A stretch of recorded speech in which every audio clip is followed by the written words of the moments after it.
want to do, Nikisha, if you can help this conversation continue, here's what I would like to do is go around the horn as people come in. I want to hear what they're dealing with right now. And what are the biggest buyer and seller challenges you're facing continuously, or what have you been facing lately? This goes for anyone. This could be vendors, this could be agents. Like, what's different about real estate right now in 2020 that you weren't dealing with last summer? Who wants to get us started and just share something? No inventory. Go ahead. I think that was Jeff, right? What did you say, Jeff? I think that was John. John said low inventory. Okay. Low inventory. Absolutely. Who else is dealing with some challenges right now with low inventory? Maybe just raise your hands real quick. Take a look around. So everybody.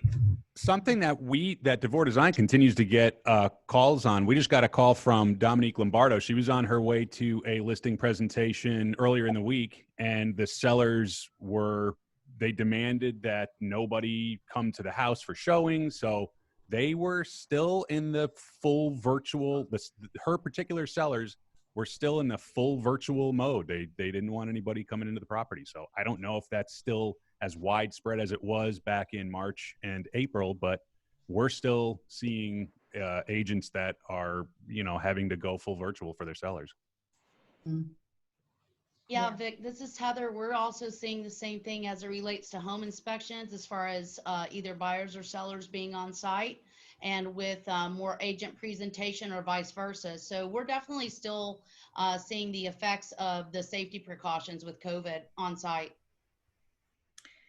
Love it. Who else? Who else gets to share? What are you dealing with right now? What is different about 2020 or maybe summer 2020 that you weren't dealing with last summer?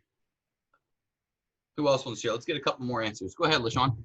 I would just say that buyers are getting super frustrated. They feel as though the sellers that are on the market are either super unrealistic with their price for what they're selling, or they're getting, this whole multiple offer thing is just getting a little bit out of control as far as people are going obviously above asking price. I just had one the other day waive an appraisal. I had one do a 3-day inspection period. I just feel like buyers are starting to kind of get more discouraged than they've been in the last 2 years, because they feel as though the limited inventory is driving up prices to a place where, even though the rates are low, they don't want to pay what the seller is offering. So it's a combination effect of low inventory and then surplus buyers. Yeah. I mean, to piggyback on that, I think more than the sellers driving the price up, it's the ability to lend, because in my history in real estate, I have never seen interest rates this low. And I was listening to a podcast. So all of you listen to this, because this is very important to us. Yesterday, the Fed, according to this podcast, the Fed intends to keep the rates where they're at until 2023. So hang on, it's going to be fun. Love it. Who else wants to go? Let's get like two. I will, Aaron. Jeff, what do you got? What do you got going on? So what's affected us is in this market on the home warranty side. So full price offers, you're not asking for a warranty, you're not asking for closing costs paid for by the seller. They're getting left off. So it affects our business, even though we're doing well, because people are buying warranties because they're using their systems at home and they're breaking down, so they need it. They're not being included on the transaction, so they're getting left off. But we do have a solution post-closing. So if anyone wants information to, how to protect your clients, just message me or contact me, Cameron, Sabrina. We'd love to help you guys. Awesome. And I think, Mauricio, I think you had something to say. I'm going to mute you. Yeah, I was just going to say, going from like maybe 1 or 2 offers to, 6, 7, 8, sometimes 10, 15 offers makes it a lot more competitive. I've personally been, telling my clients whatever they're pre-approved for, let's look for something a little bit under so you have wiggle room, and be prepared to offer a little bit higher and less contingencies as well. Okay. Anybody else have anything to add, like what you've been changing about your approach between this summer and last summer and the pandemic and then COVID? Anisha, so when we're talking about low inventory, one of the hot topics that we discuss with our agents just about every single morning is being creative on how we're prospecting inventory. So where maybe last summer we weren't thinking about, should I search the MLS for pendings that is accepting backup offers? The answer is yes. Should I be searching the MLS for potential inventory that is housed within expired? Certainly when we look at 6 months expired, 12 months expired, yes. Should we be going on social media and talking about where our inventory pain points are and that we have an active, ready to go buyer? Yes. Should we be writing letters to communities? Yes. So we're just talking about everything that we're doing is trying to be proactive. We already know we have a low inventory, right? Let's hit it head on and know that we have to go out and look for that inventory in ways that we didn't in 2019. And to add on to that, people really just have to be thinking outside the box and not just the same thing that they've been doing for the past 3 or 4 years. Absolutely. Love it. All right, we're gonna keep this thing off in literally 1 minute. Any last words? Anyone want to give us one more thing that you're dealing with right now? Buyer or seller challenges, speak now or forever hold your peace. In fact, why don't we do this? If everyone in this group right now could just take a second and jump into our chat box and just drop, what's the number one question that you have for today, or what's the number one thing that you want help with, that you're dealing with, that you want to ask the panel, or that you want to get ideas from the rest of this group on? What's the number one challenge that you have a question about or you need ideas for? Just drop it in the chat box right now, and we'll scroll through and we'll try to make sure that we answer them all. So drop them in the chat box right now. What are y'all wondering? What do you want to ask the panel? Speak now or forever hold your peace. We're going to kick this thing off in just a second. I'm going to bring up some of our sponsors. Let me actually, Nikisha, I'm going to make this easier for you. I am going to try to highlight our sponsors so that they're all on the top. But if you guys want to just take a minute, just drop in the chat box. What do you want to get out of this thing? What are the biggest questions that you have? That would be awesome. And then we'll kick this thing off. So let's see. We got Jeff, we've got Heather, we've got Zach. Hey Zach, are you speaking for Home First? Yes, sir. All right, cool. 1 second, guys, and then we will get this thing started. Vic, I'm making you a co-host, and Zach. Zach, you got a helper there this morning?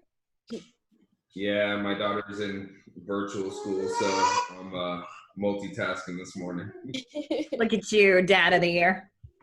All right. So welcome, everybody. Let's just kick this thing off.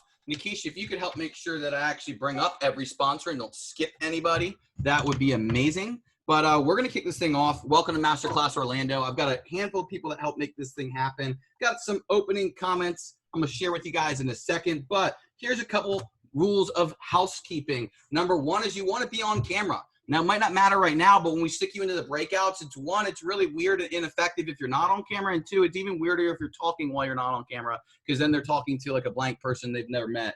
And that's kind of strange. It happened last month, so don't be that person. So let's just make sure that, so quick housekeeping, keep yourself muted if you're not speaking. Keep your cameras on, be ready to roll. And when we stick you into the breakouts, I'm probably going to say this 3 or 4 times because almost everyone's going to get it right if I repeat myself enough. When we do our breakout sessions, there's going to be a button that pops up right in the middle of your screen that says hit join. If you don't hit join, you will be stuck in limbo in this weird in-between breakout room, which no one will be in. So it'll get kind of weird. So again, when we get to the breakout session, just make sure that you hit the join button and it will make everything a hell of a lot easier. And if you are missing the join button when we invite you, it is probably hidden behind other tabs you've pulled up in front of it. So just keep that in mind as we go up, but we'll just kick this thing off. Let's get this thing started. I'm going to bring the panelists up or our sponsors up in just a second. Actually, you know what? Let's just start with our sponsors. So if you guys have never joined us for Masterclass Orlando, welcome. We're usually at Harry Buffalo, like you see in my background. We have been virtual for the last, 5 or 6 months. We will probably stay virtual, including next month. Right now, we can go back to Harry Buffalo, but it's limited to 60 people. There's 85 on the call right now, and everyone would have to wear masks, including the panelists and speakers. So that doesn't sound too fun. We're not looking to do a master class yet.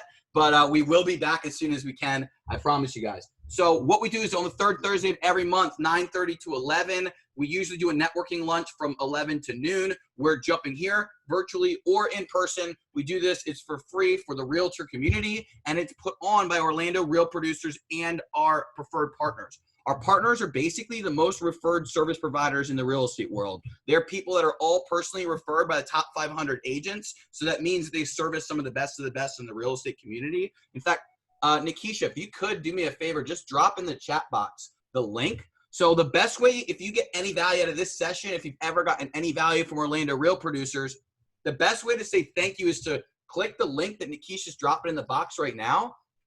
Download our partner list. This is our updated partner list, and just show some love to some of our partners. Maybe you need a new vendor in a certain category. Maybe you're looking for someone, or maybe just one of them's been reaching out to you trying to get a meeting, and just sitting with them, just connecting with the people, just sending business to, or at least having meetings about whether or not you could work together with the partners that make this thing happen. They're really the reason we're able to do this and able to do it for free. So just quick, can we do like a virtual round of applause maybe for all the partners?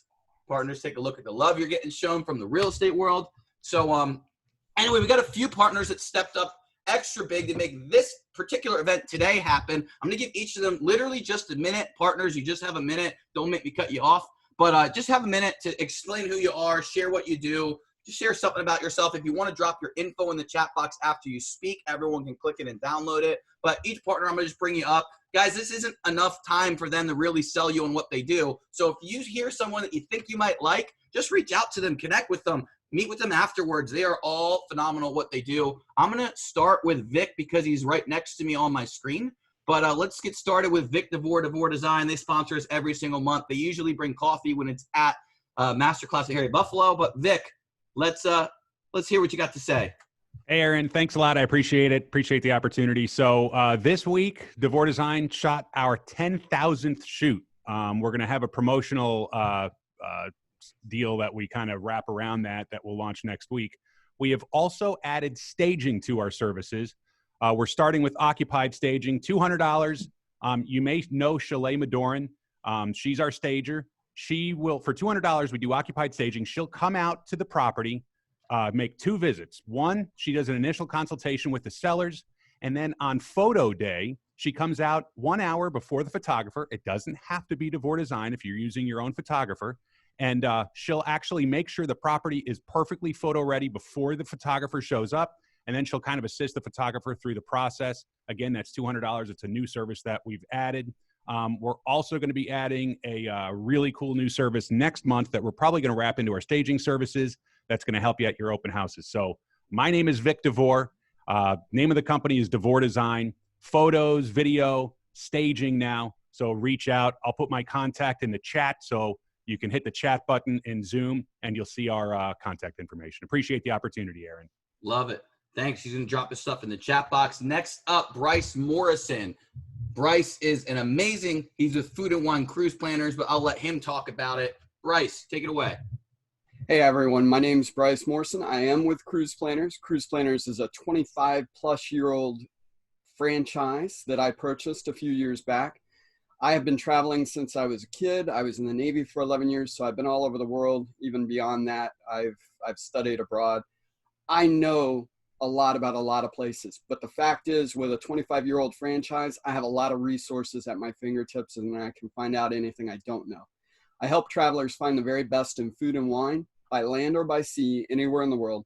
I also host a podcast, and I've actually had one of your fellow realtors, one of your fellow Orlando Real Producers on the podcast. I also had Aaron on the podcast, and I'm always looking for other foodie travelers to be on the podcast so that I can highlight them and help them reach more people. I also do like to host or help host any of your events. So please reach out to me if you need anything. Bryce Morrison, Cruise Planners.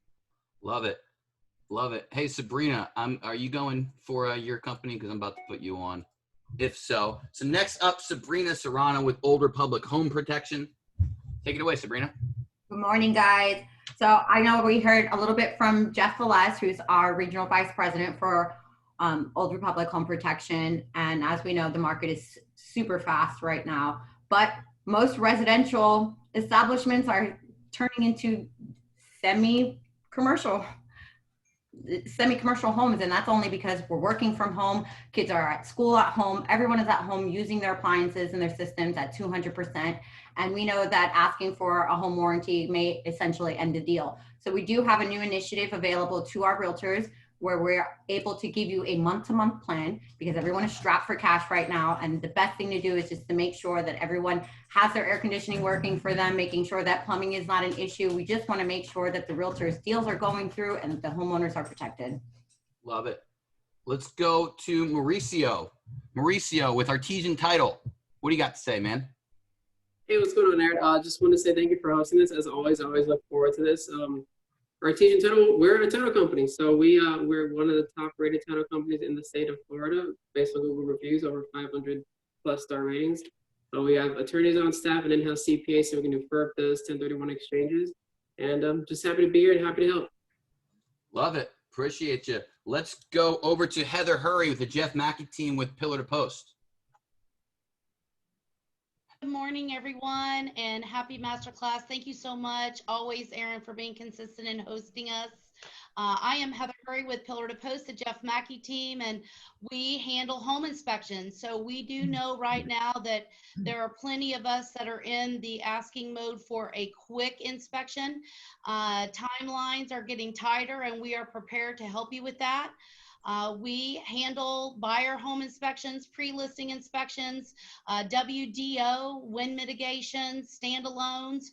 We handle a lot on the flip side, which a lot of people don't realize, on the commercial side as well, and mold and mildew and a number of other allergen testing. So we are really your one-stop shop as it relates to a solid quality home inspections company. Jeff's been doing this for 20 years. We've been connected with Aaron for a couple of years, and we are just honored to be in the presence of so many high-end, top-producing realtors in this group, and we are here to serve you today. So let's have a great class.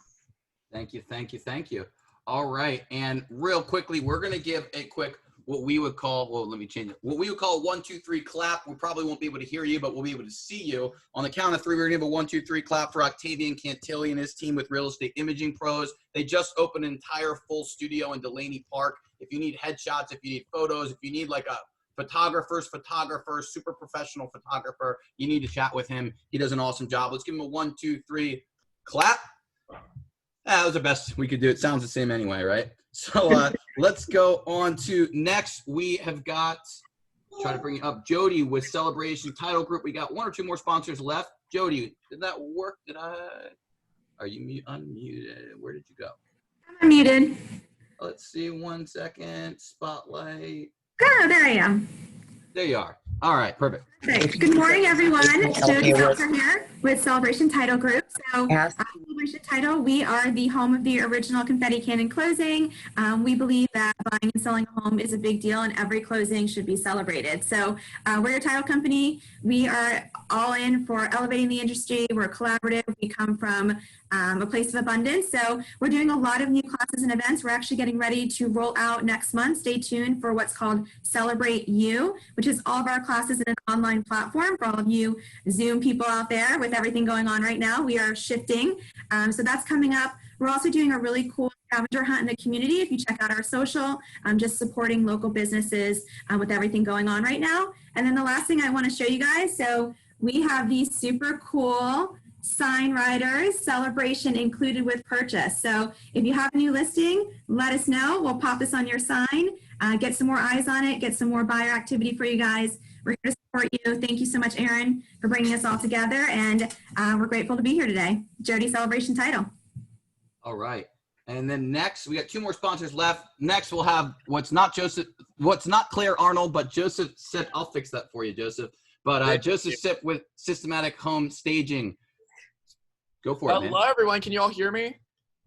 Yeah. Yep, you're good. How are you? I hope you're doing amazing. And again, thank you, Aaron, for making this all possible. I know I haven't been able to see everyone, and I see so many smiling faces and so many people we have not seen. So thank you for having us. A little bit about Systematic. I don't know if you know who we are, what we do for the newbies out there, but we are one of the nation's #1 home staging companies right here in Maitland, Florida. A little bit about back end of it. I started when I was 16 years old. I'm now 20, and we have a great team of around 18 people that are working here to provide optimal customer service and unparalleled design for the staging industry and for real estate agents. We have a few different packages. All of our packages start off around $1,900. We're switching it down to a 60-day package because homes are selling so quickly and for top dollar. And we include professional photography in all of our packages. We include a Facebook Live video to over 3,000 to 4,000 viewers, social media marketing. We really do a lot to really partner up with you guys as agents to elevate you in this real estate industry, because we know there's a lot of new agents coming out that are popping up out of nowhere with low commission rates and stuff like that, which is kind of disrupting the real estate market. And that's why it's so important, especially in today's time with coronavirus and everything going around, partnering up with a staging company that's going to help elevate you as a real estate agent to help make you more money at closing and get your clients top dollar. So that's a little bit about us. We do offer occupied staging. We have a full design division as well, ran by Sue Ann, our head of design. We do everything from framework to building to just a install, soft install to furniture installs. Anything you need us for, we kind of make it a one-stop shop for all of our clients. So again, thank you for having me and all of our amazing clients out there that I see that currently work with us. I think I saw the Funks on it somewhere. I don't know where he went, but I saw him on there, Jeff Funk. I don't know where he went. But I see a lot of you guys out there smiling. Miss you all. Where is it? Oh, there you are. I just miss you all, and I just wanted to come on and show my face, and one day we will all be back together. And we do have a new venture that we're starting. It's Trending by Systematic Living. A lot of our clients are like, oh my gosh, I love your furniture. I want it. I love that sofa. But now we are launching a store, Trending by Systematic. We have our launch party October 16th. So if you want to come and join us, and it's a cocktail hour. It's called our Masquerade. There's going to be a contest on who has the best mask at the event. There's going to be food trucks and wine trucks and all that fun stuff out here. So let us know if you have any questions. We'll be posting the information down here. And yeah, I will send some invites to everyone. I'll have Claire do that. But let us know if you need anything. We're one call away. I would love to partner with you, get some coffee if you need anything. All right, Joseph, if you want to drop any info in the chat box about your event, go for it. Last but not least, Zach Blesnick, Home First. What's going on? Bring us home, man. Let's bring us home. Thank you, Aaron. What's going on, everybody? My name is Zach Blesnick. I am the VP of Business Development here at Home First Lending right here in Central Florida, joined by my account executive, Ryan Plaza. You guys probably see us online with some of our content. But we are a broker, not a lender, which basically means that we work for you, not the bank. And our job is to become your best friend in the transaction, right? Tell your client what to say, what not to say, what to do, what not to do, and just navigate them through the transaction. So with one application, one credit pull, we can match your client with a lender that best fits your needs. Now, we are not your average broker, right? So due to our size, essentially, we're going to have the same type of service, quality, and speed as a lender would have because of our partnerships and who we partner with. But we're going to have the added benefit of being able to take your client to multiple different banks depending on what their situation is. Outside of that, our claim to fame is not just lending. We are very fortunate to be the #1 rated lender on Zillow and all of Orlando with over 1,000 reviews, but our claim to fame is marketing, and we are the kings of conversion. So if you guys are interested in partnering up with us to learn how we take databases and convert them at a higher level than many, many other teams, we can show you how our proven marketing systems could do that. I'll drop some information in the chat box so we can schedule one-on-one, and I look forward to the rest of Masterclass. See you guys later. Love it. Love it. All right. Now we can get started. Well, welcome everybody. Thank you guys for coming. Glad to have 93 people. If anyone wants to message like 7 of your friends and help us hit 100, that'd be sweet. But don't get too distracted because I'd rather you guys learn from this. So let's just get this thing started. So first of all, like I said before, welcome. Hopefully you've already wrote in the chat box what you want to get out of this today, what you've been experiencing over the last few weeks or last few months in the market, and hold on to those questions because we're probably going to pull them in, but at the very end, we're going to open it up for you guys to ask questions. And usually what happens is you write them in the chat box in the beginning, we go through like a whole thing with a panel, and then I ask you guys questions. Nobody thinks of the questions they already put in the chat box. So drop them in there, but don't forget your questions. So why do we do this though? We do this once a month. It's put on by Orlando Real Producers for our partners. What's Orlando Real Producers? It's a platform that connects the top 500 producers in Central Florida through social, digital, and print. We put out a magazine every single month about the top 500 agents. It goes to them for free. It's kind of a badge of honor because you can't buy it. You can't buy your way on. You can't subscribe to it. So if you just want to get more info or you're looking to join the group in the future, that's why we run these groups so that you can learn from the top producers and rank into the top 500 next year. But anyway, like mark your calendars now. We do this the third Thursday. Next month is October 15th. So you can jot that one down, October 15th, 9:30 to 11. Couple quick housekeeping notes, and then we'll just get this thing started. Number one, like I said, keep your camera on. You're going to be dropped into breakouts to talk with each other. Second is make sure you take some pictures. If you can just snap a picture of either your breakouts or someone speaking or the Zoom room and just drop it on social media using the hashtag MasterclassOrlando. Can someone drop that in the chat box so everyone has it? It's hashtag MasterclassOrlando. But just drop that hashtag, and we'll actually pull your pictures offline and we'll put them in the recap in the magazine in the future. So we try to put about 6 pages of pictures. Lately, it's only been about 2, but we want your pictures in it. So shoot some pictures, post them. It helps us grow the group, and it helps people find this stuff. Other than that, make sure you're unmuted. Make sure you join the breakout when you get the invite to join. The whole goal of this is to inspire you and crowdsource the collective wisdom of the group. So we're going to hear from 4 expert panelists or top veterans, but really we also are going to send you into the breakout so you can discuss what's working for you, what your questions are. We're going to all collaborate, and then we'll basically go from those breakouts back together. So you'll be in small groups of 3 to 5 people. We're going to be discussing what you learned, what's working, what you're having questions with, and then we'll send everyone back together to basically go around the horn and learn from everyone, crowdsource all the wisdom of this entire group. So we're really glad that you're here, and we hope that you're ready to share some stuff too. So let's just kick this thing off. What I want you guys to do is grab your pen right now. Just pull out your pen and just hold it up in front of the camera like this so I can see you got it. What I want you to do is just start off. The first thing we're going to do is just jot down specifically, like, what is the number one thing you wanted to get out of today? Or what is the number one question that you've been struggling with, that you've been wanting to ask, that you've been challenged with? Just jot it down really quickly while I bring up these panelists. So first off, we are going to have Murray Coleman. This is a long bio, so I'm going to try to give you guys the abridged version. Murray Coleman is a native of Southeastern England. He was referred by many, many, many people, and I know a lot of you are here just to hear from him. He served as a police inspector in the Essex Police for 15 years. During his police career, he was a detective and an academy instructor. He trained police staff and recruits for South of England. He relocated to Michigan, where he graduated from University of Essex School of Law, obtained a Juris Doctorate certificate in equivalency in New York. And he's been the vice president and human director of research at Borders, Books, Target, and Wilson Resort Management. In 2005, he wanted to spend more time with his children and his wife, MJ. As a realtor and a former Keller Williams team leader, having spent 15 years traveling the world, he decided to sink some roots. So now he is the broker of record for, get this, 9. That is 9 Keller Williams offices that sell a lot. With a staff of 5, including a business partner, Sally Wagner, they oversaw 6,826 residential transactions last year, totaling $1.9 billion in the last 12 months. They serve over 700 residential and commercial agents, and so he is extremely well-versed at dealing with today's challenges. He's also extremely entertaining, but you will have a ton of fun hearing from him instead of going through the entire broker. But I'll read the broker. He's a broker of record for Keller Williams Elite Partners 3 and 4 in Claremont and Mount Dora, Keller Williams Classic Group in Sarasota, Keller Williams Classic Orlando, Keller Williams Hunters Creek, Keller Williams Advantage Oviedo, Keller Williams Advantage Waterford, Keller Williams Advantage Lake Nona, Keller Williams Sun Coast. And he's a consulting broker for 1, 2, 3, 4, 5, 6, 7, 8, 9 other offices. So he knows his stuff. Let's give a round of applause to Murray Coleman. All right, next up, and I'll highlight you in a second, Murray. It's hard to read your bios and highlight everybody. So I will just, we'll do that. We'll do a little quick spotlight. This is Murray.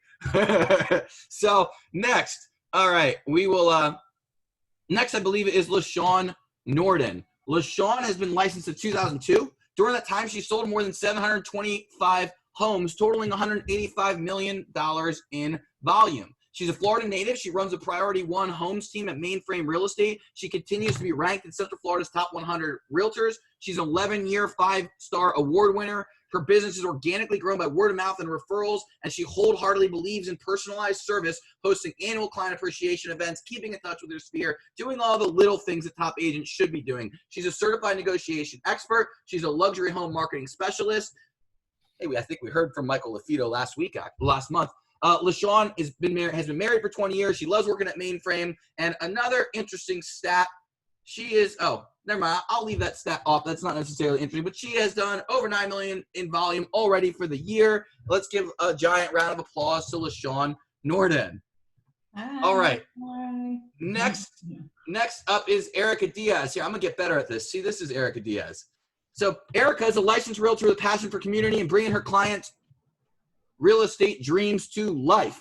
With a combination of extensive real estate and property management experience, a strong understanding of the area of Winter Garden herself, her skills determining her clients' needs, she finds her role as the lead for the Erica Diaz team. She's got a handful of people on her team that cover 7 different areas. And Erica, I'll just ask you, what did you guys sell last year or this year, if this year's better? You're muted. Hold on. 1 second. So this year we're about 50,200,000 transactions. Love it. So $50 million team. Let's give a giant round of applause to Erica Diaz. Last but certainly not least is Jeff Funk. I'm going to ask you to unmute. All right, perfect. Jeff. 1 second, Jeff. I skipped you. Okay, Jeff is the co-founder and team leader of the Funk Real Estate Collection, brokered by EXP. He is a sponsor of the Orlando Magic, which is pretty big time. He is a 2019-2020 Real Trends America's Best Award winner. He's grown his team from 8 million in production to over 50 million in production in only 3 years. So if you're on this call and you're selling a few million, and you want us to be selling tens of millions, you might only be a few years away. So Jeff has built his business in the SEO-based online lead generation and sphere of influence marketing. He runs a team. He's extremely well-versed in today's problem. He's well-versed in solving today's problems for his agents. Let's give a giant round of applause to Jeff Funk. All right. Morning, so Aaron. hopefully that is everybody. So again, if there's questions you wanted to have asked, you're going to need to drop them in the chat box or I will not ask them. So let's just jump right in. I'm going to get started. Jeff, let's just start with you since you were talking last. I'm going to ask more of a general question, but on the horn. Like, what is the in your mind, what is the number one challenge, number one concern, or number one problem that, let me rephrase this. What is the number one challenge you're seeing? What is the number one challenge agents should be focused on? Or what is the number one thing you're seeing in the market that's unique to 2020? Well, I think that right now, all customers, they all have objections about the real estate market. They all have objections and challenges. And what we want to do is we really want to deal proactively with these objections and challenges. When you deal proactively with them, you can eliminate them. You want to show your customer that you have a plan and that you can execute the plan over and over again. That's going to instill confidence with the customer, with the agent. And having a plan that's what this is all about, having a plan, knowing that you've done this before, that you can do it again. It's instilling the confidence in the customer. Love it. Love it. Let's go to you, Murray. What do you think? What's the number one challenge that you're seeing your agents dealing with? What's the biggest problem? What's different this year? Obviously, everyone is talking about inventory and the search for inventory.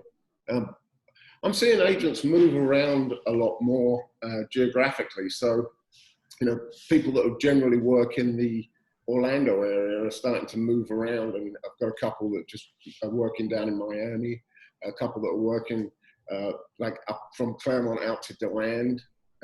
So I think that, as Jeff said, it's setting that expectation with the customer and giving the agents an opportunity to not just work in their own backyard. I think we talk about the market so often that we forget that there is a micro market out there.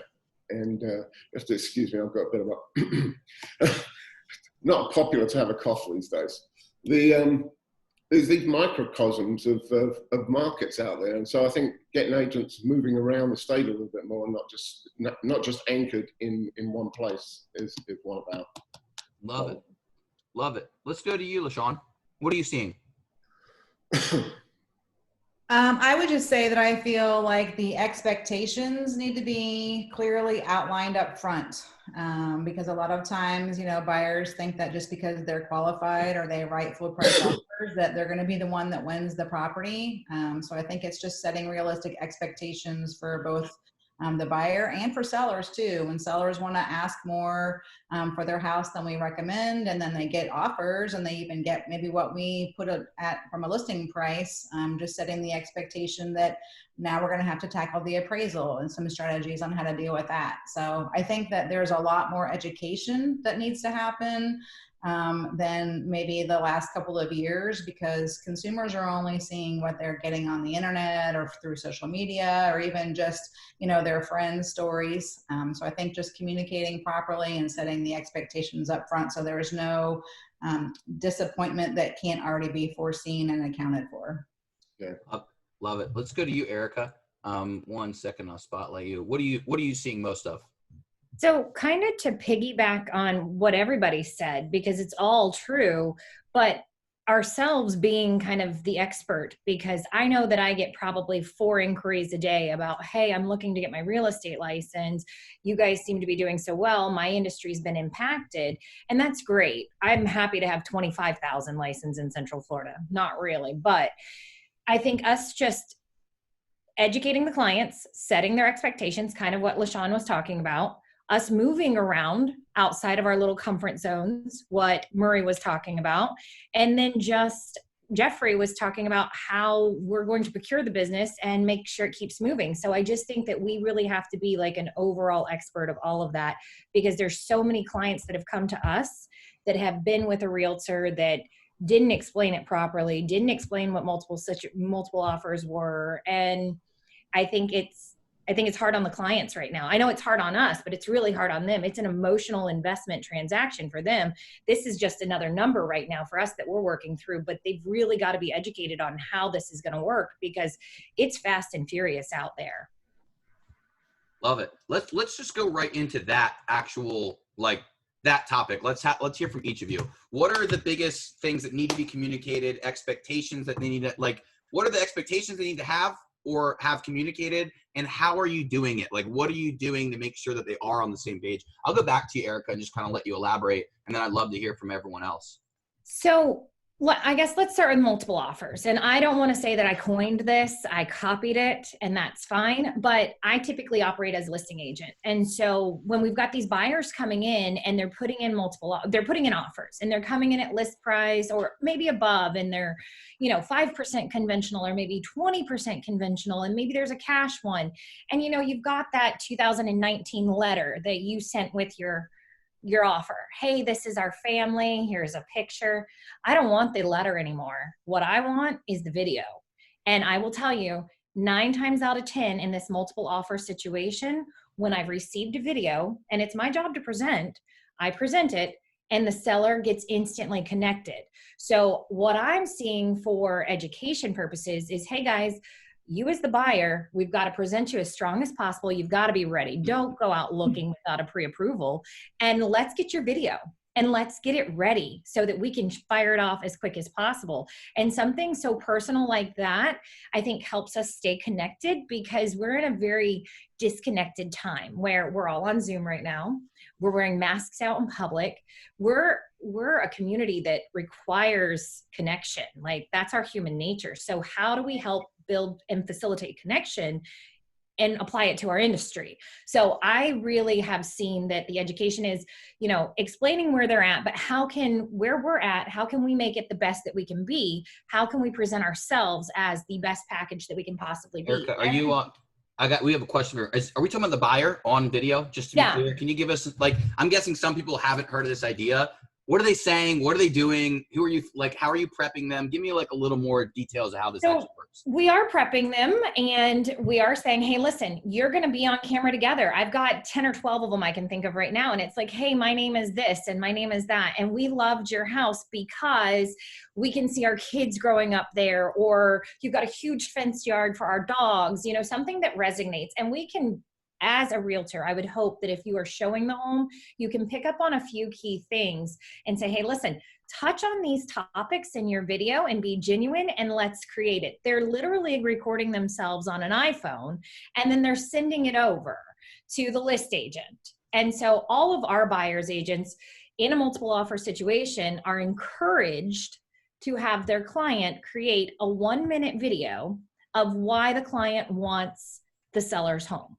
And I will tell you, we are being very successful in winning those. Now, we're not coming in 10,000 under list price. We're not maybe, you know, an FHA buyer. We are one of the stronger ones, I think, in that position.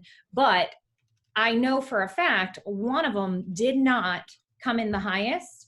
And they touched on how he worked at Lockheed Martin and she worked somewhere else. Well, the late sellers, the husband, the late seller, he was at Lockheed, and that client chose to go with our client because of this connection, because of something they saw in the home, because they resonated. And there was a couple $1,000 difference in the offer price. So I think money's great and it makes the world go round, but we are human and we crave connection and we are lacking it. So how do we bring connection back? And that's what we've found is working for us.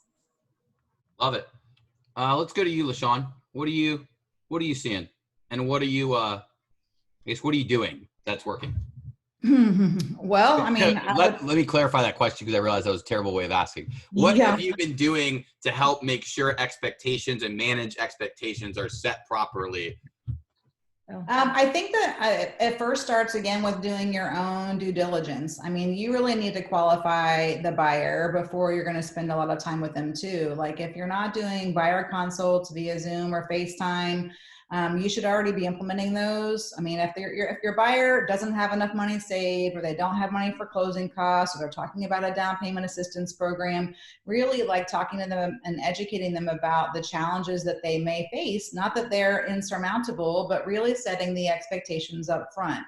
And then when you do work with them, try and connect them with a lender that you know is going to go above and beyond. So like the lenders that we work with, Certified Mortgage Planners and Waterstone Mortgage, they all call the listing agents when the offer is even submitted. So that way that lender can contact the agent, they can have a conversation, they can let them know where they're at in the process, rather than waiting for the listing agent to come back and try to reach out to the lenders, which sometimes isn't happening. So I think that's first and foremost. On the seller side, I think it's also setting up again, those realistic expectations. How can we get the most number of people through your property with the least amount of, necessarily interaction? So are you doing walkthrough video tours, where they're narrated? I've done a great one with Vic Divorce, sold the property to a guy from New York, never even stepped foot in it to look at it, didn't do inspections in person, didn't close in person. So, really making sure that you're communicating the expectations and then working through any potential landmines that you might find in advance. So that way there's no surprises. And that way the customer doesn't feel like you're also holding information back from them. Because I feel like that's also a big issue that's happening right now with there being so much disconnection with communication. Consumers, especially people that are out in the market, if they feel like you can't help them or you're not being honest, they're just going to go to the next person. Why? Because they haven't spent as much time with you in the car looking at houses in person, or maybe because you only had a virtual listing appointment. You only saw them once after that. So even our own interactions, I think, make our customers less loyal. So we need to do a better job of creating the value as to what we're going to bring to the table that somebody else wouldn't. Love it. Real quick, we got a question in the group that I want to, actually, no, I'll hold it for later instead of switching topics on you guys too many times. Let's go to Murray. What are you doing? Or what do you teach your people to do to manage expectations, and where do you think they need to be managed the most? I think at the moment I'm hearing more and more from sellers that are disappointed in the way the transaction is going. And it could have been prevented by the listing agent just explaining there's going to be delays in lenders at the moment. It's going to be tough to get an appraiser out there and set realistic. And I liked what LaShawn and Erica both said, that the expectation of how that transaction is going to go. And we always want to try and be positive, but we need to make sure that people are flexible when they can be. Love it. And Jeff, how about you? Once again, Murray and LaShawn, Erica, great advice. I think that it's education of the entire process of what's going on in the marketplace today. It's a lot different than the last time that they were purchasing a home. We want to be sure that they understand that there's low inventory, that there's multiple offers. What does a multiple offer situation look like when we encounter that? Have them educated prior to even going into the contract, go over the contract with them. And that will make the entire process a lot faster, so you're not explaining things later on.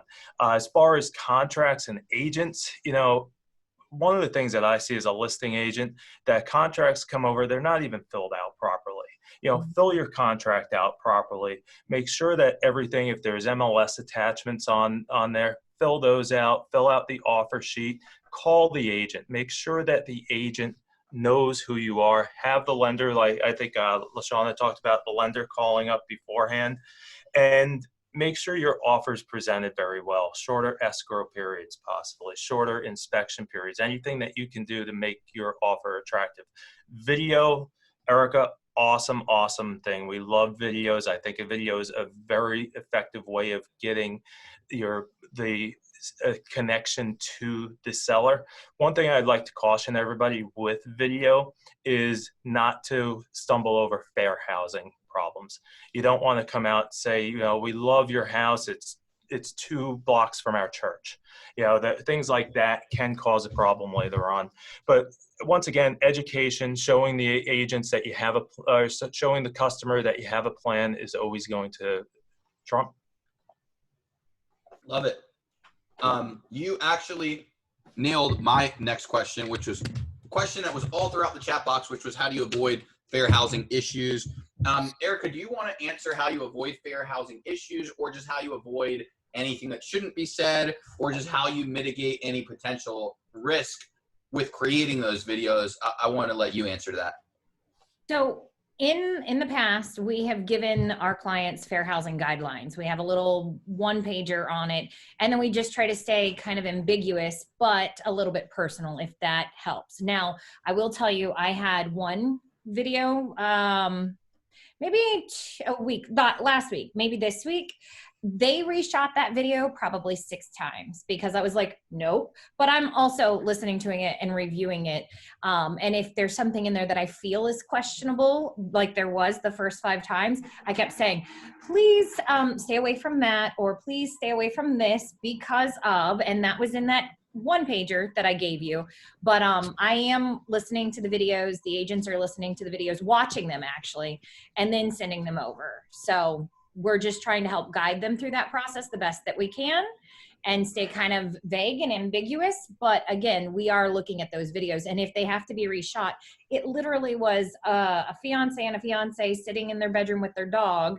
And I was like, guys, you're going to have to do it again. You're going to have to do it again because we can't say this or we can't say that. And, they were happy to do it, and they did get the house. Got it. This is interesting. We could have an entire discussion about this, it seems like, because it's just by looking at the chat box. But is anyone else on our panel? I'll just let you guys raise because I'm looking at all 4 of you. Are any of you guys doing the video thing other than Erica right now?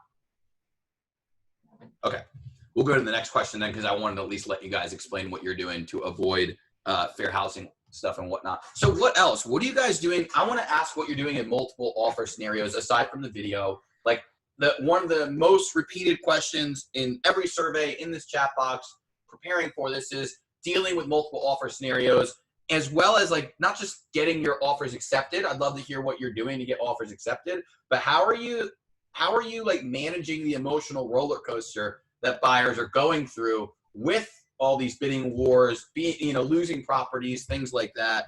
I'll go to you first, Murray.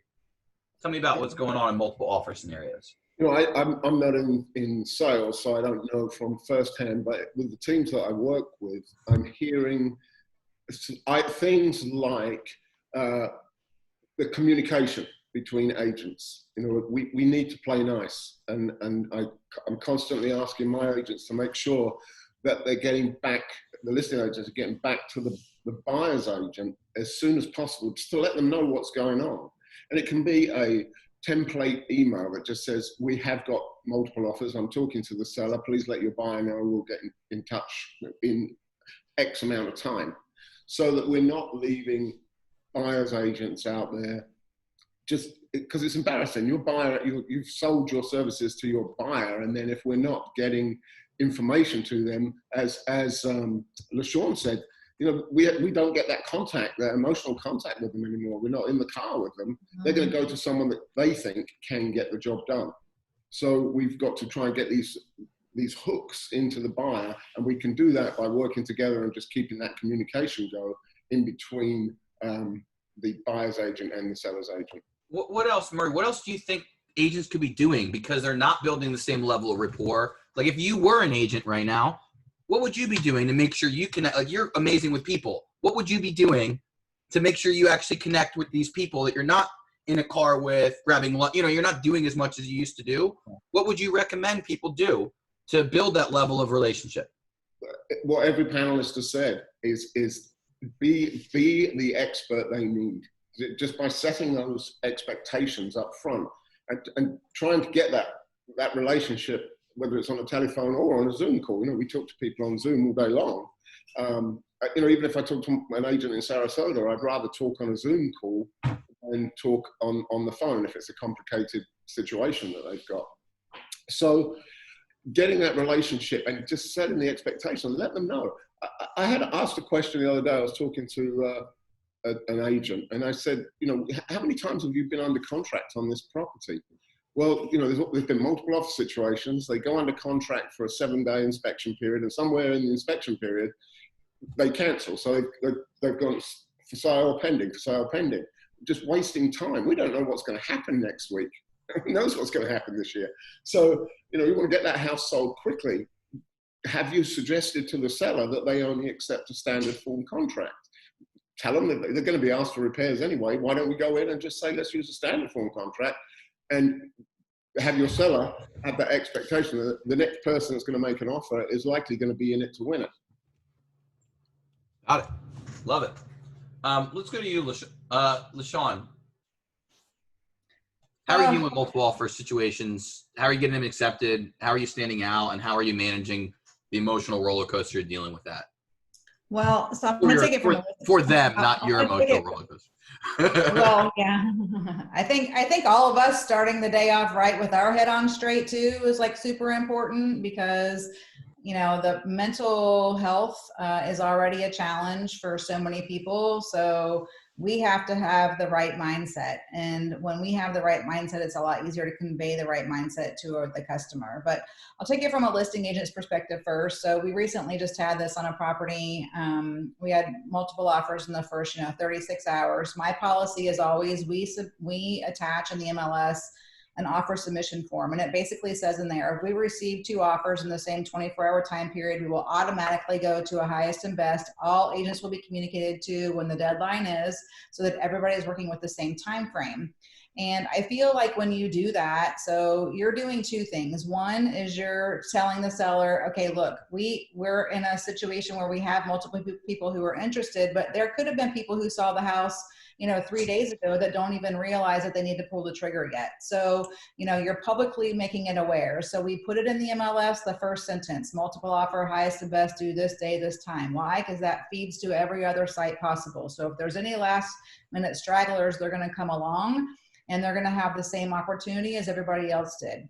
When you represent a buyer, it's not always the easiest thing to do in the same situation, right? Because not all agents handle it the same way. So from a listing agent's perspective, I would say, communicate and communicate often. So when you receive an offer, acknowledge the offer. We put together a spreadsheet for the seller. So it's the last name, the offer price, the type of financing, the down payment, the net figure, whether there's a home warranty, what the closing date is, all of the things that are going to help make their decision easier. And when you see it in a spreadsheet format, it's a lot simpler than trying to verbally go over every single thing, because they just can't process all the information. And then obviously, you give advice that you feel like you can give after you've also done your due diligence. And I think that's the problem that we're encountering right now, is so many listing agents are getting complacent, I would say, with calling lenders and asking hard qualifying questions. is your borrower, are they self-employed? Are they, do they get commission? Do they get tips? I mean, so many things are happening with COVID, where companies are furloughing, or they're laying off, or they're cutting hours, or they're not paying bonuses. And those are all things that your buyer may have been qualified for with 3 months ago. So, listing agents, communicate well, do your due diligence, put together a spreadsheet, make everybody have the same timeline to comply to, and then respond back in a timely manner. Don't leave people hanging. If their offer is accepted, great. If it's not accepted, let them know and ask them if they want to be considered in a backup position, or if they want us to come back to them before we go back active. On a buyer side, I would say, again, like we've talked about the rest of the panel members, is really making sure that your lender has your buyer in the strongest position possible. And I also recommend trying to have a couple of different strategies for writing an offer. So if you want to do an escalatory clause, if you want to do a 3-day inspection, if you want to, leave out anything that's going to be considered erroneous charges to the seller. Hey, you know what? Maybe you want to pick the title company and pay for the owner's title policy, or, there could be other things that you offer to them up front. So if you represent a buyer and the buyer is going, well, wait a minute, I'm going to need this home warranty. Well, then, don't put it in the contract right away. Save that for inspections. If there's no need for it during inspections, offer it at closing to the buyer to pay for it, or you give it to them as a closing gift. I mean, do things that are going to make sure that your offer stands out. So, listing side, buying side, I've been on both sides of it. It's not ever easy to be there, but again, I think setting the expectations, and us as agents doing our due diligence to set our clients' expectations up front and communicate timely and properly and thoroughly is important. Love it. Hey, Jeff, I want to ask you, I want to let you elaborate on any of those things, but if we could take you another direction, unless you have something to add on that particularly, how do you, when it comes to listings, how do you help handle multiple offers? How do you prioritize? And what language are you using to coach your people? Well, one of the things that we're receiving multiple offers. We just had a property that we received 19 offers, and some of these offers, the listing, the purchase price was just way out of line. So it's not about always what's the best price. It's about what contract are we going to get to the closing table, or how are we going to proactively look at the challenges that we see within a contract to get that to the closing table. If I know that I have a property that comes out and we're getting 20% above list price, and that that's not going to appraise, let's spear that right today. Let's look at that today. Let's figure out how we're going to come up with that handle that objective. Maybe we're having the buyer say anything over asking price, we're not going to worry about that on an appraisal. So as long as it appraises for asking price, I'm going to come up with the rest of the funds. I want to look at the buyer side too, and things that we talk about during the buyers. Once again, education, talking about what the process is. I always sit down with my buyers and I'll say, look, we're in a multiple offer situation. There's 5 other agents having the same conversation with their buyers. We want to make sure that we're presenting your offer properly in the best fashion possible. But I want you to come in with a price where, you're not kicking yourself in the butt if you don't get it. But also, I don't want you kicking yourself in the butt if you do get it. So there's 2 ways to look at this. For buyers, low inventory, let's look at creative ways to find inventory on here. So there's multiple offers out there, but there's a lot of properties that maybe they're under contract for just a couple days. So let's look at the pending properties. Let's actually put backup offers in.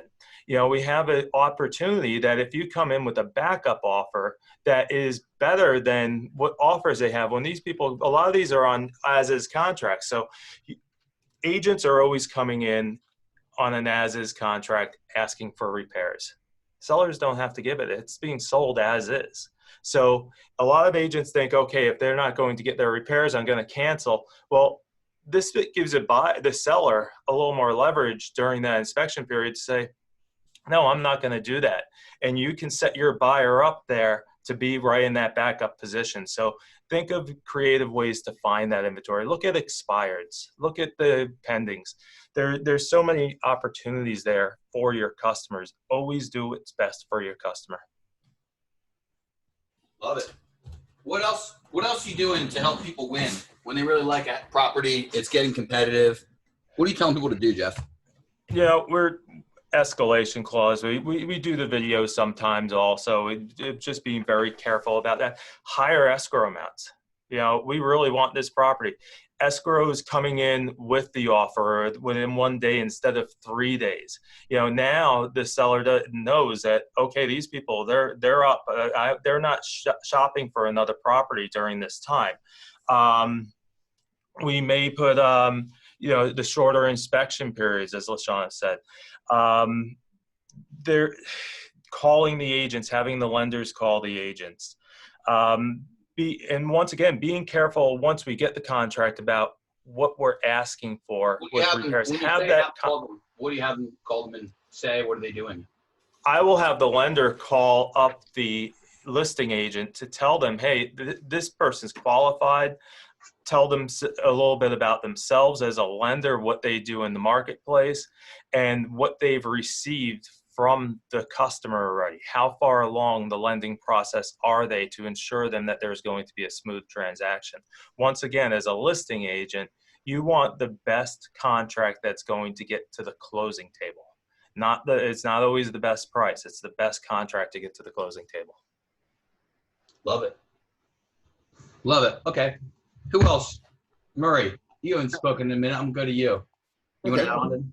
Just another thing that we just explored last week, and that was something I sort of fought against for years, is we get in a situation where these people want to sell their house, but they have not found a place to go. So we created a kind of an inverted rider V, so that the sale is contingent upon the seller finding a house. And so it's a complete reversal from rider V. And that's been a useful tool where people in listing appointments will say, well, yeah, I want to sell the house, but this is where we want to be, and we haven't found a place that we want yet. Got it. Love it. Erica, tell me what you're doing. One of the issues that I'm getting a lot of questions about are appraisals, things that aren't getting appraised properly and whatnot. How are you dealing with appraisal issues?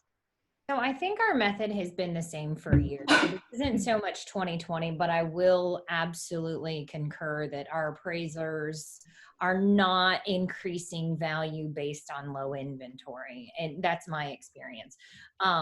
We are always meeting our appraisers. And I know that not everyone will agree that that's highest and best use, but for me, I feel that it is highest and best use for me. If I can get over that hurdle of appraisals, we can get best top dollar for our clients. So we are meeting them at the site. All we're doing is giving them the list of upgrades, getting them access. We're representing the seller. And we don't discuss price. We don't even hand them the standard FAR bar. Well, we don't hand them the contract. We assume that they've got whatever they're getting through their management company. We're simply there to unlock the door, say hello, have a connection, and give them the list of upgrades that the seller may have done, because sellers are, I think that they're under the impression because there's no inventory, they can get an extra 20,000, but that's not necessarily the case. So it goes back to education, and it also goes back to being proactive. And, that's hard. And there are so many new real estate licenses running around in Central Florida. That's what I find most challenging. And in kind of tying into that multiple offers situation, you're getting all these offers from realtors that have poorly filled out contracts, guaranteed. So when we're looking at them and we're going through them and we are creating those spreadsheets for those sellers, there's stuff missing and they're poorly filled out. So just to tie that back in, I think just that connection with the lender again, and having your contract filled out completely so that it looks like you are a full-time realtor versus a part-time realtor is very important. And then it just makes the transaction so much easier. Love it. Jeff, I'm going to go to you and let you elaborate a little bit on what some of the things LaShawn was actually talking about a second ago. I want to hear from you. Aside, what works better for you? A spreadsheet, a video? Like, what's the best idea that you've seen that your team is implementing? What you want to elaborate, a spreadsheet, a video, as far as presenting offers to the seller? Honestly, either one, but that's what I was asking. Presenting the offers to seller, I mean, we typically will go through, and a lot of the sellers are just asking us to, okay, pick the, show me the offers that are there. We do bring everything over to them as they come in. We're sending them over to the sellers, but we are at the later point. If we have a multiple offer situation, we will come to them with what we feel are the best offers and highlight those offers and say, look, these other offers, they are, some of them below asking price. We're not even looking at that. These offers are the top 3 offers, and bringing that to them, and then showing them. Does the agent ever matter? Agent completely matters, and me and Eric are both focused in on having a clean contract, making sure that the contract is filled out properly, that all the addendums, if there is anything on the MLS that the agent's asking to fill it out. This is showing that you're a professional, that you're going to get the customer from A to B, and you're starting out on the right foot. If, I get so many offers that come in, there's no phone call. They're not even confirming, and besides me sending them out a receipt saying that I received the offer, they're done. They're not going that extra effort to do that. Go the extra effort. I know, you might not want to call the agent, but what's best for your customer? It's always what's best for your customer. That answers so many questions throughout what we were talking about. If I think there was a post in one of your groups recently about showing properties when an agent is somewhere else. If you're on the listing side and the agent can't come there, I understand listing agents don't want to show the property, but what's best for your customer? So on the listing side, we want to make sure that we get everybody into the property. If the agent's not there, we're going to show it anyway. We show our properties. We don't just leave them under lock boxes. We're going to make sure that we have that customer. Now, during COVID, that has changed a little bit with our contact with the customer, but what we want to make sure now, one thing that on the listing side also, in Vic, I know you can absolutely talk about this, is we're trying to make sure that the customer sees the property in its best light possible. Use the professional photographer. We want to make sure that by the time that they're coming to the house, they're not in the exploratory phase. They understand the house. They understand where the bedrooms are, where the floor plan is, the description's good. They have 360 tours. We've invested with our team in these 360 cameras. We've actually bought 3 of them over the last couple months, and we had 2 of these old ones. We can't hide anything when we're doing 360s. We do the 360 tour, the Matterport type tour, and then we'll also do a 360 video as a showing. It's really raw. It is just me or one of the agents walking through the house, giving us tour. It's not edited at all. Some of them are, you try and do a 10-minute, some of them, these will be 10-minute videos sometimes, which I know is super long, but it's documenting the property. What we want to find for our customers are people that are deeper in the funnel. They're here to verify. We don't need every customer coming in there just to say, oh, I didn't know the bedroom was upstairs. That can be taken care of ahead of time. Let's show the customer that we have a plan, that we can sell this property, address their concerns about people going through their homes. Love it. Thank you. Can I piggyback on that, Aaron? Yeah, go ahead, and then I'll let you go first, and then we'll move on. Well, when you ask, does the agent matter? For me, the agent's name doesn't matter. So it doesn't have to be like a Funk or a WeMart agent. It doesn't matter who that is. What matters is how it comes over. So I had a brand new agent. They're probably like on their 5th transaction, presented one of the most cleanest, amazing, complete, and whoever their mentor is doing an excellent job because they submitted it. I went through it. It was excellent. We ended up going under contract. I was nosy. I pulled volume. Excellent. So it doesn't matter who the name of the agent is. It matters the quality of work that you're putting out, in my opinion. Love it. I'm going to go to you, Murray, and then I really want to go down the horn and let anyone answer this. Let's talk about resolving issues during the inspection. I've had a lot of questions about this. What are you guys doing and what type of issues are you experiencing and what are you teaching people to do to navigate inspection issues? I have a collection of badly written inspection addendum that when I want to laugh, I just have a read of them. I mean, use the standard contract if the seller allows it. When you're writing a request for repairs, don't just say things like replace the air conditioner or replace the fridge. It's got to be written. And I know Margie Grant wrote a good guide. It's on the Florida Realtors website, the Florida Realtors General Counsel. She wrote a great guide to how to address inspection issues. And an agent, and I think one of the things we're trying to do always is educate our agents that the MLS really doesn't mean a thing. And it's helpful, but if they're not translating what's being said in the MLS into the contract, then it's worthless. So if it might say in the MLS that they're going to replace the kitchen cabinet, that needs to go into the contract as well, because when all the negotiations are said and done, it's very common for the seller to forget those little promises that they made in MLS because they've taken a hit on the contract. So, I have the listing agents, they really dial in at the listing appointment as to what's staying and what's going, what the level of repair is, and that they're going to be comfortable with, and then make sure that when they start getting offers, they compare the notes that the seller made at the listing appointment so that they're not putting the seller in a difficult position. Every Friday I seem to deal with heirloom drapes that have been taken by a lady because the agent didn't explain to her that she couldn't take the drapes that were her great-grandmother's pioneer drapes with her. Listing agents have got to take more care and as Beth said, just be really careful and don't make sure you write that. I love hearing my colleagues here saying about badly written contract. I see agents all the time, they spend fortunes on getting leads. They will literally spend half their commission trying to get leads.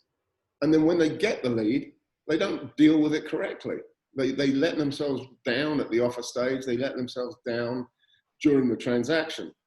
And that to me is the difference between, as you said, Erica, you can look at a contract and the person may not have any sales history because they work on a team and it goes through the rainmaker. But when they politely make requests and then they make it very easy to do business with them. So my takeaway would be, make it easy to be in business with yourself, with the listing agent. Love it. LaShawn, what about inspection issues, or I'll let you go into inspection or contract issues. What are you doing to mitigate those risks? What are you doing to deal with those issues, and what issues are you coming across? I do want to go back to relationships just for 1 second too. Let's do it.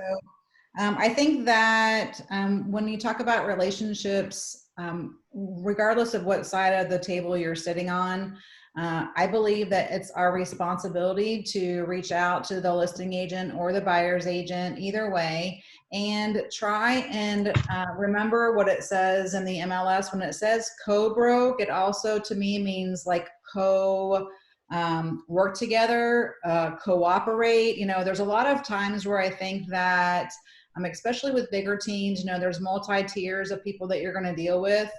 But not having that personal relationship, I love nothing more than if I see somebody's name that I know, and I may have done a transaction with them 15 years ago, but if they're in my phone, like I always try and put a note like in my phone in the subject line or in the notes section, worked on such and such a deal, or this was a horrible lender, or, something to where I kind of need to be aware. because that relationship can carry you through a transaction. Even if your offer, or even if you're, you know, you're the listing agent and it's a buyer's agent's offer, even if it's not exactly perfect, if you have open communication with that person, you can go back to them. When we get contracts that are not written properly, you know, I used to get super aggravated, right? I'm like, it's super time consuming. I shouldn't have to teach you. You've already been through classes. You already work for a broker. And I've completely changed my attitude in the last 2 years. And I really decided, you know what? We all need to make our industry better. So why not take an extra 15 minutes of time and go back to them and try and say, hey, here's the things that need to happen in order for your offer to be presented properly to the seller. Or here's the things that need to happen in order for, you know, my seller to be able to appreciate what you're trying, the message you're trying to convey. And the number of agents that come back to that and say, thank you so much for your time. I really appreciate it. No, this isn't going to work. Or, oh, I didn't realize I had to have a pre-qualification letter. Oh, what do you mean I need to have, you know, X, Y, or Z? So I think it's super important that we communicate not with an attitude. And just because you're in the top whatever does not mean that that entitles you to have a crappy attitude. Like, we're in an industry that is super competitive. Wait, So, could you say that one more time, LaShawn? what? Just because you're in the top one. Well, I mean, I just think that there's a lot of people who get this mindset like, hey, I'm a top producing agent. So if your stuff's not written properly, or you don't communicate the right way, or you don't send me an email letting me know that you got this, then you know what? You know, I'm done with you. Well, that's wrong. I mean, that is absolutely wrong. We were all new agents at one point in time. No, I'm not in the business of training people all day, every day, but I've been a mentor to agents. I've been a coach to agents. I firmly believe that that stuff comes full circle, you know, so we really do need to have, and your reputation is the one thing that you have control over, and it's how you treat people. So I would just, you know, go back to the relationships, and it's that way with your customer. So if you're treating your customer better than you're treating the other agent, you're making a mistake, because the other agent needs to be your customer as well. And sometimes I think listing agents or buyer's agents don't understand that. So that's that. What was the second question? Because I that really is an important thing for me. Second question was contract or inspection issues, but we'll also loop in appraisal issues. So let's go with oh goodness. So contract, inspection, or appraisals, any of the magic three. Yeah, so I would say Mainframe is top notch. We have so many forms. I mean, I've worked for 3 different brokers in 18 years, and they have a form that is literally like, what's the serial number of the washer and dryer? What's the color of it? What's the, you know, model of it? Like there, and we require that of all of our sellers when we list property. And then we include that as an attachment in the MLS that a buyer has to sign off on. So it holds the seller accountable, and it talks about drapes, basketball hoops, like anything you could possibly imagine, and then spaces for you to fill in extra stuff. So I firmly believe education, again, key. And that way there's no questions. When an agent sends over an offer and they leave like personal property section blank, or, you know, they don't even put anything in there like as per MLS or as per attachments or whatever, then to me, like, they're not doing due diligence for their customer, but it's my responsibility to do the due diligence on the seller side. So I have to go back and say, you know, are they asking for everything that is in this list? Because just because they signed off on it doesn't mean that they actually want it or they expect it to be there.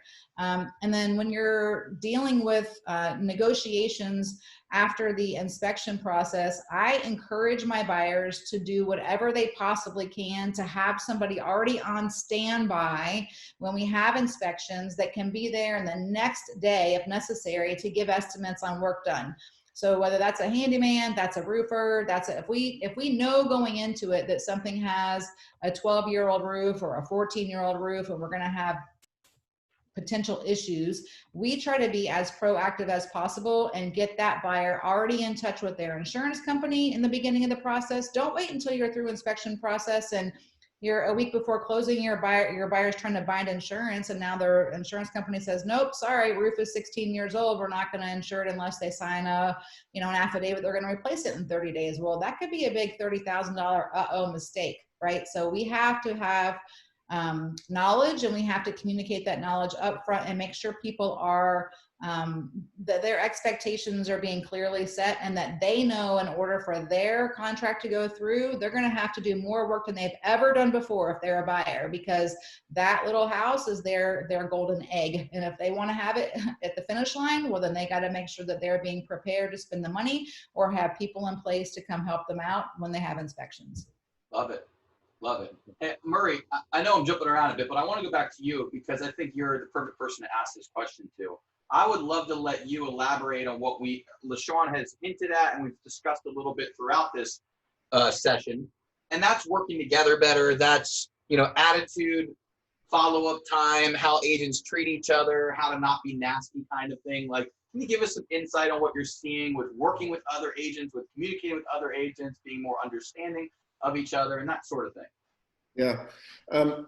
I have an expression that in the absence of knowledge, emotion will fill that void. And the people that need to be emotional in a real estate transaction are the buyer and seller. And more I'm seeing very, very emotional agents. And my colleagues here, when you get that call and the first thing out of their mouth is, I've been in this business 25 years. Oh. And I say, and I normally say, because I can get away with it, I'd say, well, it's a long time to be doing it wrong. You've got to get some experience. You've got to get education, because the less you know about something, the more you pound the table, the more you make up emotional reasons for things being done. And I see the top agents that I deal with on a daily basis are invested in their education. They are not emotional. This is a very factual business. If you're looking at the as-is contract, there's 58 spaces and asterisks on there that an agent is required to fill out. And then the transaction is a very simple process. And what we do is the agents will inject emotion into it. They'll take on the emotion from their buyers and sellers. And I think my role in dealing, there's Fridays when, and it's always because agents can't close on a Thursday or a Wednesday. So everyone wants to close on a Friday. And I just closed on my house a few months ago, and I actually closed on a Friday. I was really embarrassed to do that. But they have not set, and we're going back to what we were talking about originally, they've not set the proper expectation with their customers. And sometimes not setting the proper expectation is because there was a lack of knowledge on behalf of the agent. And I think you'll agree with me that you as you get these calls, Jeff, from other agents, and they start off, I've been in this 25 years, I sell 2 million a year, whatever it is they're bragging about. And then they get angrier and angrier and angrier, but they have no facts to back their argument. It's just that they're annoyed because they've been outsmarted by someone. Love it. Absolutely. Love it. Real quick, I want to let any of you answer this, especially Jeff, if you have an answer, because that unmute works somehow. Anyway, I want basically everyone, LaShawn already gave an answer, but any of the major 3, inspection issues, appraisal issues, or what was the third one? Appraisals, inspections, and multiple offers. Erica. Inspections. I want to talk about inspections really quick, because something recently came. We've been talking about as-is contracts, and everybody's using as-is contracts right now. And the as-is contract doesn't allow for repairs. So we want to be very careful when we're using an as-is contract and we're putting an addendum for repairs. Number one, be really careful about how much you're asking in repairs. I always try and have a conversation with the other agent when we're accepting an offer or we're placing an offer in, that we understand that this is an as-is contract, that we're not going to be nickel and diming, that if the AC doesn't work or if the roof doesn't leak, something major, we're going to come back and ask for that to be fixed, but we're not going to ask you to fix the doorstop. We're not going to ask you to fix the GFI. So I think it's really important to put that out there in the beginning. Okay. The challenge with the as-is contract and asking for repairs is, what if they don't repair it? So make sure when you're putting your addendum in there that you're giving a clear-cut definition of what happens if they don't repair it. If they don't repair it, then we have a contract dispute. So make sure that during your inspections that you are only asking for majors. There's a lot of competition out there. There's a lot of backup offers. We have literally come to people and we said, we're not fixing anything on this because we have backup offers on properties. So be aware of that. Be cognizant when you're putting an as-is contract in there that you're looking over the property before you even go to inspections, that you have a visual idea of things that may come up, and talk to your customer about that. You're not an inspector. We're not trying to be inspectors, but we're professionals. We should be able to see some things in the house. And look, we all know typically if an inspection is going to come up clean or if there's going to be issues. So keep that in mind when you're putting your offer together. All right. Love it. So Aaron, go ahead. Can I add on to that just 1 second too? Let's please? hear it. So back to education. I would say that it's our responsibility, right, as listing agents or buyer's agents, to know what the issues are going to be from a financing perspective and from a insurance perspective and from an appraisal, right? So if you're a listing agent and you have a listing and you go to the house and you don't check to see whether or not your seller has polybutylene plumbing, or you don't ask when the roof was replaced, or you don't, let's say, I don't know, check the permits to see whether there was actually a permit pulled for the roof that was replaced 5 years ago, then what you're doing, in my opinion, is malpractice, because you're not properly doing your due diligence to advise your seller properly so that you don't go and get 5 offers on the house that then all fall through because you didn't do your job up front. So I would say that if you're not educated on what your insurance companies are looking for, like right now, they don't want to insure anything with a 15-year-old roof or older. Polybutylene on top of that. Then you have electrical panel boxes. There's all of these things. So I would spend some time, quite honestly, with your preferred insurance company. Like that's where you need to be. Lending has gotten so much more liberal when it comes to, roofs, and as long as they're not stains on the ceiling and that's not pointed out by the appraiser, fine. But when you're talking about not being able to get insurance and a property's already gone through, there's nothing more frustrating for a buyer or a seller, right? So the buyer's going to spend money on an inspection. They're going to spend money on an appraisal. They're going to go, again, 7 to 10 days before closing. Now they're going to go get their insurance quote and they're going to have to send in their 4-point inspection. Oops, by the way, sorry, we can't insure this unless XYZ happens.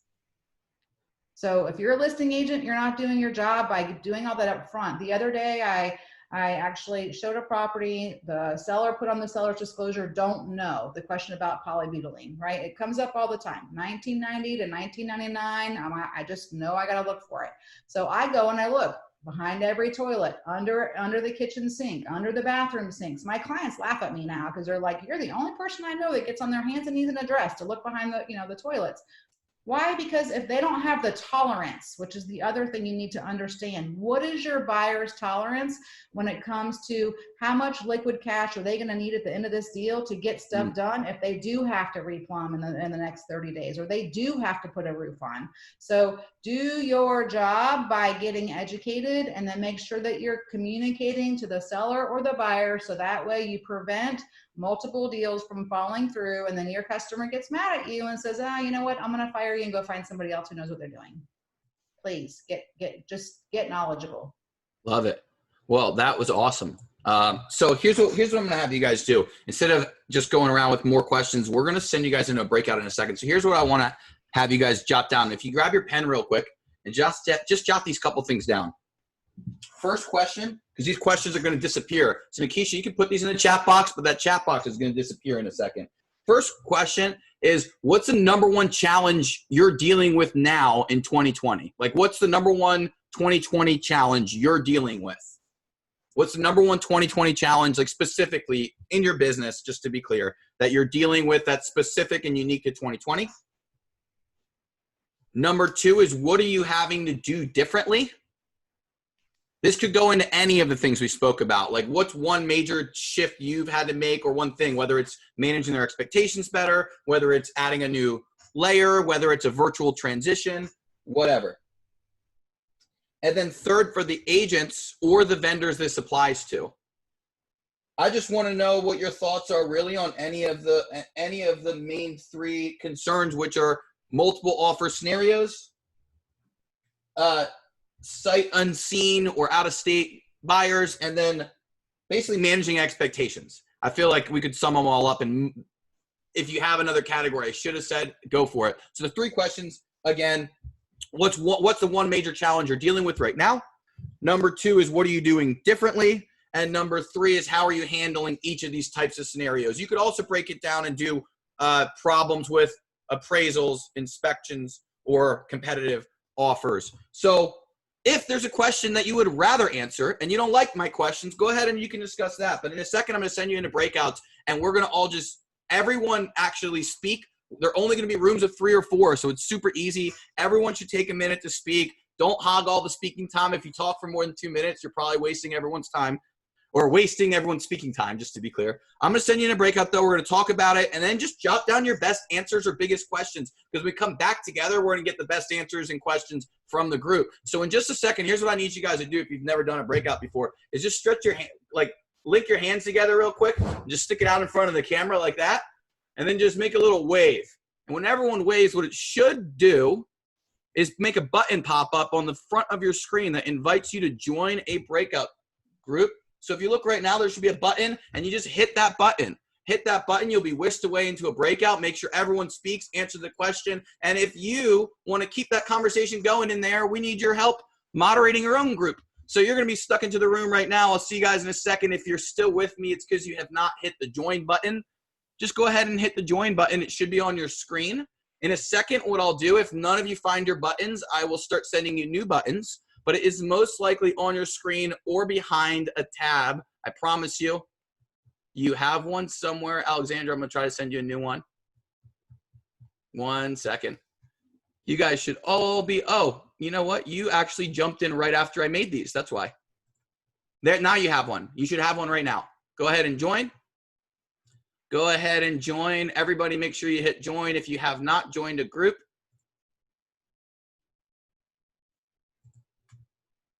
If you're still with me, you haven't joined a group. Hey, Zach, I need your help. Can you join your group too?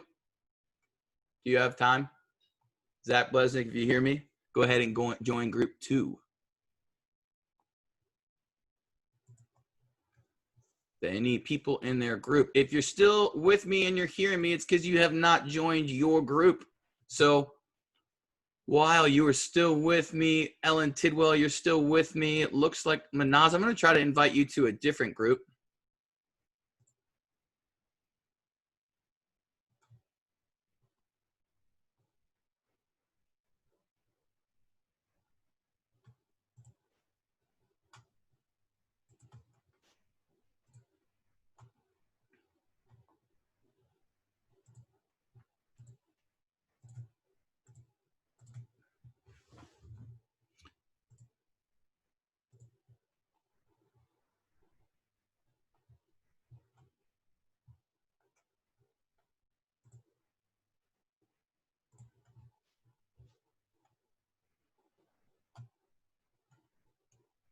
If you are still with me, it's because you have not joined your group. And if you're watching this recording, you can actually skip ahead a little bit. There will be more stuff in a second, but for right now, you can't see their breakout groups. And I'm just here trying to manage all the people that have not joined a group and putting them into a better room. So these rooms are filled better and nobody's in a group by themselves. Nikisha, you are in a group by yourself. So I'm going to move you to another group right now. If you're still with me right now, if you can hear me, Zach, I need you to accept your invite because that group could use your influence. I think you're invited to group 2. Do you see it? Who are you talking to? Zach Blesnick, can you see, do you see an invite to group 2? I'll go in there. Sorry, bro. I was working on a file. I'll go in there right now. I'm going to move you to group 3. It's fine. Right. I'll try that. I'm going to move this guy to group 3. Will, let me send you into a new group where there's more people. You should get an invite now to group 6 and go ahead and just jump in with them. Did that work? Perfect. See you in a little bit. All right. Who else is still with me? Ellen Tidwell, are you actually with me, or are you just have your computer still on? I'm going to send you another invite to group 2.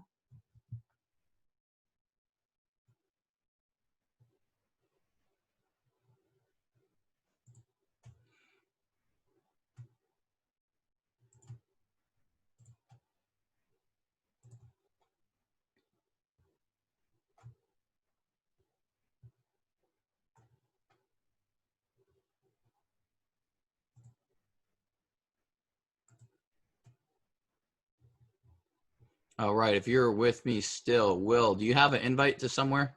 Are you still waiting? No? Let me try again. I'm going to send you another one. You should have one. Try now. You should have a button now. If it's not up, you probably have a tab somewhere in front of it. Let's try this again. Let me send you another one. There's got to be a way to send you into it. They really should have a way to turn this off and just throw you into it. All right, let's see. Where are you, Will? I see you here, but I need to find you on my list to even put you in this breakout. Oh, there you are. Let's try this. Did you just get an invite to group 4? Nope. This is so weird. Let's try this again.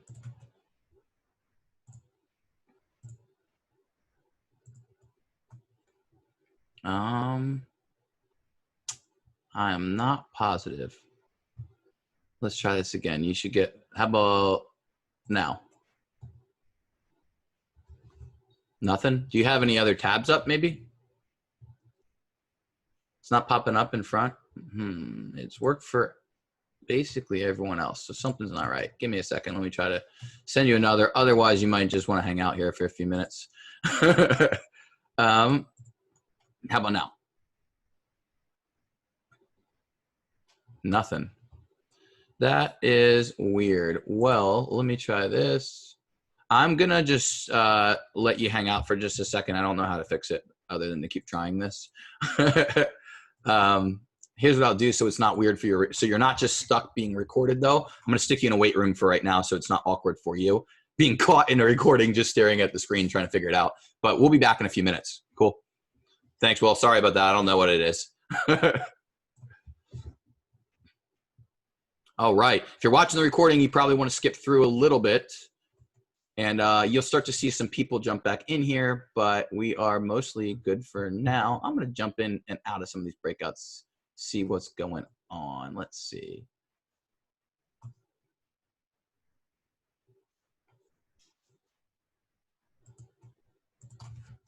A chance. Go ahead, Claire. I'll give her a chance to speak.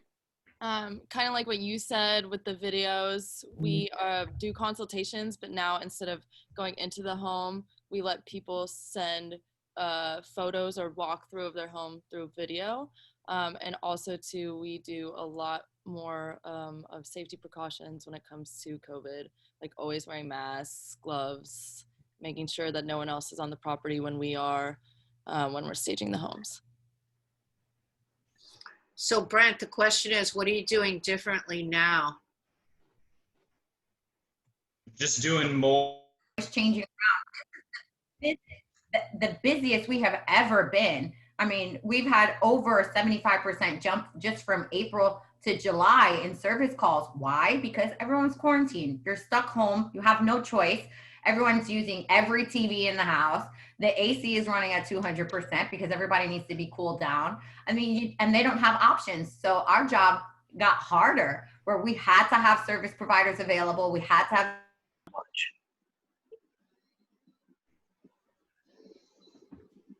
So when it comes within range in that program, you just waive the appraisal?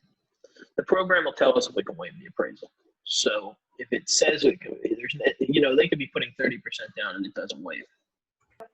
I've been in, actually I've been licensed almost 18 years now, but only this just under a year in general, I was with builders for the beginning part. It's just one of those things I got into, and I just stayed with it. So I learned a lot on that side, you know, dealing with builders and how the builder world works. So the adjustment for me really is, you know, all the little nuances that go along with in general that I didn't have to worry about, or I don't want to say deal with, but, you know, just was not a concern in the builder world because somebody. With those images. Oh. Aaron Luden, we get the man in our session. How you guys doing? I need to. Good. How are you? I don't know how to do that. It keeps. You need to do every meeting I go in. It did just tell you you're being recorded, right? Yeah, it did. It was a little scary at first. Interrupting every breakout now. Oh, it's funny. I don't know how to. Well, it's really easy. It's really easy for an agent to come in who has no skin in the game. And quite frankly, one of the things that is a soapbox item for me, and by the way, Erica, you do great listings. The list is short in our town of agents who actually list with quality. You're on that list. What pisses me off is that putting a listing on the MLS does not make you a marketer. It's real easy for anybody to take a listing that is. What's the matter, Aaron? I said I'll be right back. I'll let y'all have questions. So I'll let you guys do it. I think that if you're an agent who only puts it on the MLS, then that should just be call it what it is. You're a limited listing service provider. You are not a marketer. Yeah. And We just interrupt you guys. Be careful what you say to them, Rudy. All right. Go ahead. Keep going. My bad. No. You just we're just talking about the you know what everything seems to have been pushed about 3 months this year. So our summertime slump, because people weren't doing their purchasing back in March and April, we're now about to see the sort of the slowdown. If you look at the market pulse from Aura, that indicates that. So you know, we're seeing the worst our worst July for listings, but our highest July for sales, which is crazy. Yeah. Love it. Sorry, I'm also broadcasting a message. I'll let you guys keep doing your thing. I'll be back in a minute. We'll come back as a group. But any big takeaways that you guys get from this, jot them down, because I'm going to want you guys to share when we're back as a group. Cool? Yep. Awesome. See you guys soon. Different builders. So I was not with the same builder the entire 17 years in the business. So it's, you know, will those people remember me from, you know, 16 years ago and that sort of thing. It's not like I've stayed in contact with every one of them as you would and still touch them as you do in general. If I knew then what I know now, perhaps I would have done that and kept that kind of, but the last few years, yes, I definitely have reached out.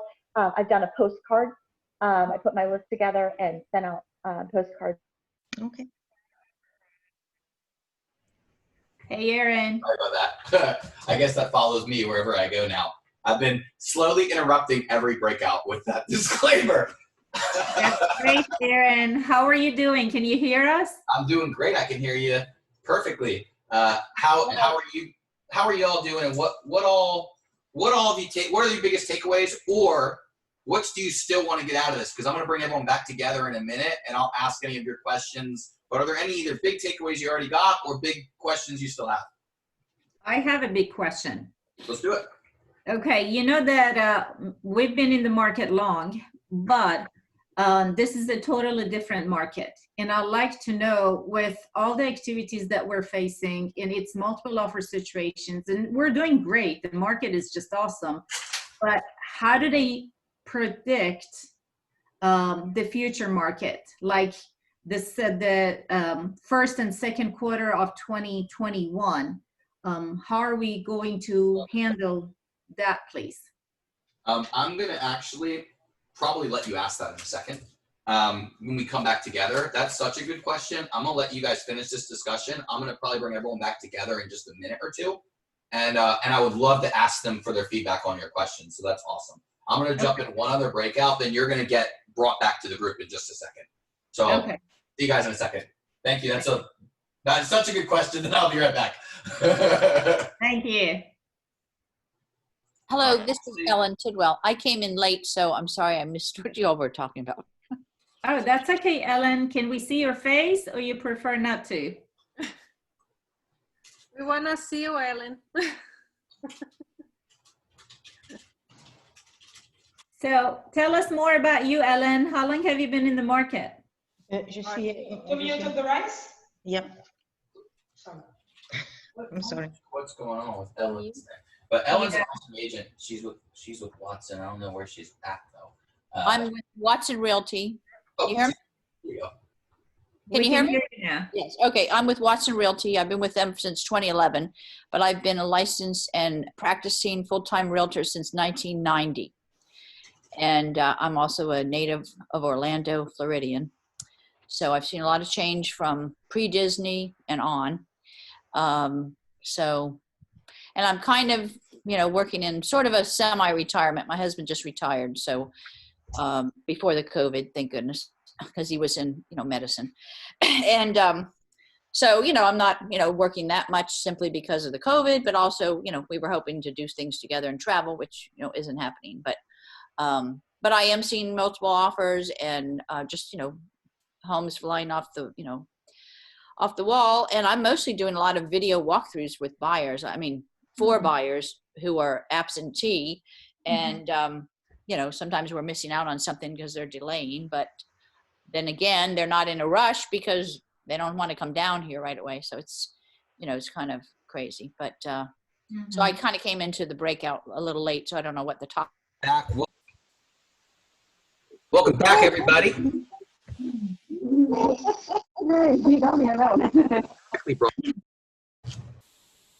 Hopefully you have a breakout. They're not always perfect, but they're more often than not super useful for people. So hopefully you got in and out of the group. Hopefully you didn't get stuck in any limbo. Let's see if I can let this guy out of the waiting room.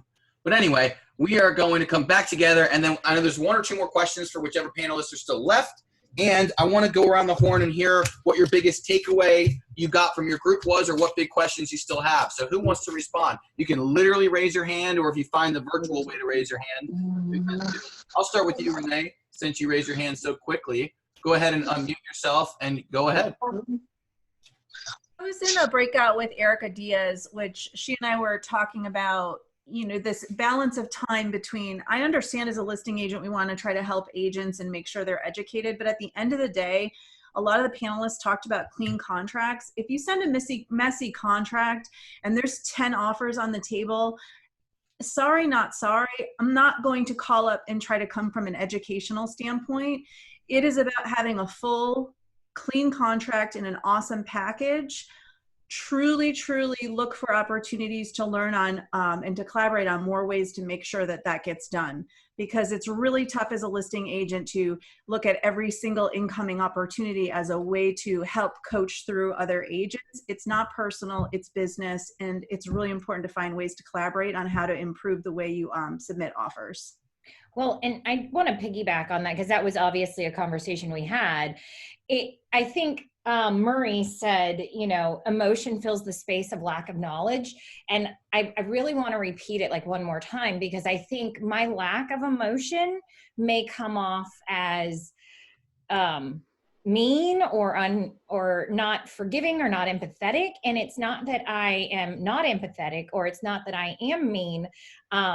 It's that we are in a fast-paced industry, and I don't mind coaching and I don't mind doing these sessions and doing other things, but in the midst of the actual act of a transaction, you need to present properly. And my emotion is just not there when it comes to the contract. And that's where I find a lot of agents come in with a lot of emotion, and they get upset with me and they're like, how can you do this? I'm not doing anything. I am following the contract. That's all I'm doing. That's why we have the contract. And please be familiar with your contract and your contingencies that exist in there. That's why we have them, is so that we don't have to have this crazy roller coaster of emotion. So that statement was very powerful, Murray. If you're still in here, the lack of knowledge does get filled with emotion. And I think that that gets perceived in the opposite direction, that my lack of emotion may make me not friendly, but that's not the case. I'm just following the contract, and I'm just trying to represent my client the best that I can based on this legally binding contract that the buyer and seller executed. Love it.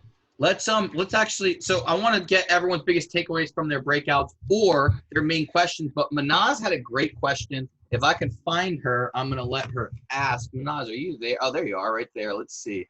Manaz, if you can hit unmute, I want to let you ask your question because you had a really good question. Can you unmute yourself? There you go.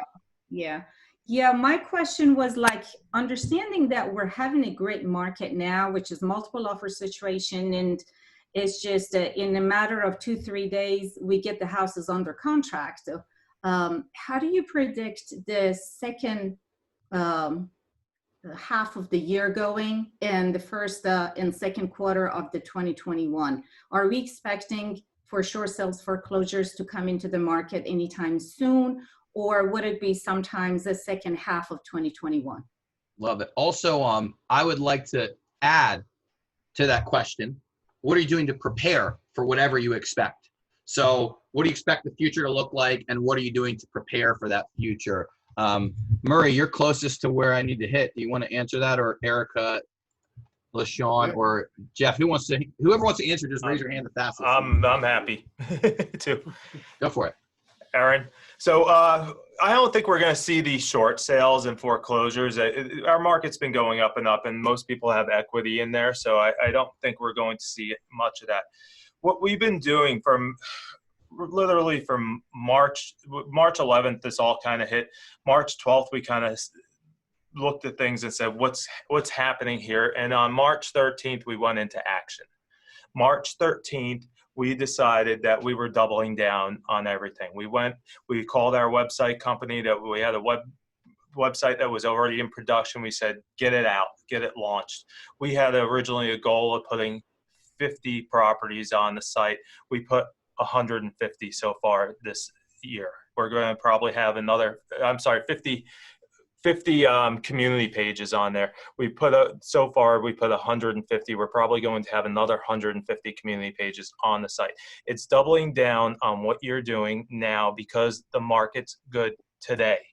We can't predict what the market's going to be in 6 months. Typically during election year, I mean, this time of year, everybody's like, I'm not getting in real estate. I got to see what the election's doing. And then after the election, they're like, oh, I don't want to go in real estate. I got to see how that election's going to affect me. We're not doing that. We're in a hot market right now. We don't know how long it's going to be hot. Go get your business today. Get in there, get your business today. Don't worry about what tomorrow is going to be, but set your goals now. Go and get content. Make sure that your customer experience is there for later on. Your content's never going to leave you. Love it. Love it. Who else wants to answer that? If you talk first from our panelists, I'm pretty sure it'll just automatically switch to you. And by the way, if anyone has to go, I know we're just going to roll right through the networking lunch and go and just do this. So if anyone does have to go, we won't hold it against you if you jump off, but we'll just keep the conversation because it's useful. Who else wants to answer that question? LaShawn, 1 second, you're still muted, but I will spotlight you. Go ahead. Cool. I am gonna be the one to disagree. Unfortunately, I watch a lot of the statistics. My husband's a builder. He works for MI Homes. He's been building houses for 20 years. I grew up here, so I don't think we're gonna have the same downturn that we had in 2008 to 2010, but I firmly believe if you look at the history of real estate as a whole, that we are still a predominantly driven tourism, hotel, restaurants. If we are not able to get back to full capacity in Orlando or Central Florida as a whole, I just don't see people who are in their houses that maybe bought in the last 3 to 5 years and they paid a high price, right? Many of them were qualifying at the highest level that they could qualify for because rates were so low. I believe that people are starting to, and this is just day-to-day conversations I'm having with past clients, they are liquidating their 401ks. They are borrowing against their savings accounts. They are starting to look for other jobs. That whole 3-month furlough turned into a 6-month furlough, turned to the, I'm not sure if I'm going to keep my job. I had 2 calls just this week from people who have either lost bonuses or they have lost overtime hours. One of them, two of them were Universal employees, long-term employees, haven't been brought back yet.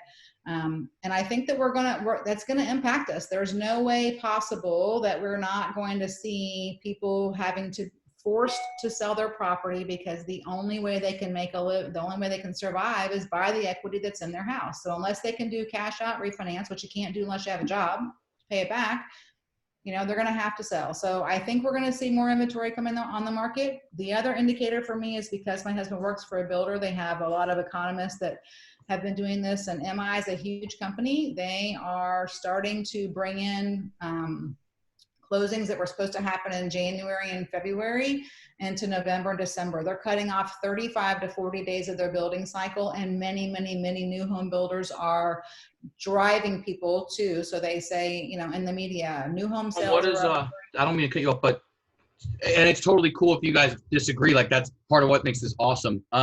What are you doing to prepare for what you expect? Well, I'm just having a lot of hard conversations. Like I'm talking to people and saying, like, how are you prepared for this, financially in the next 6 months if you don't get your job back, or you to go back to not having as much income? Are you, what strategies do you have in place? Have you talked to a financial advisor? Have you talked to a mortgage person?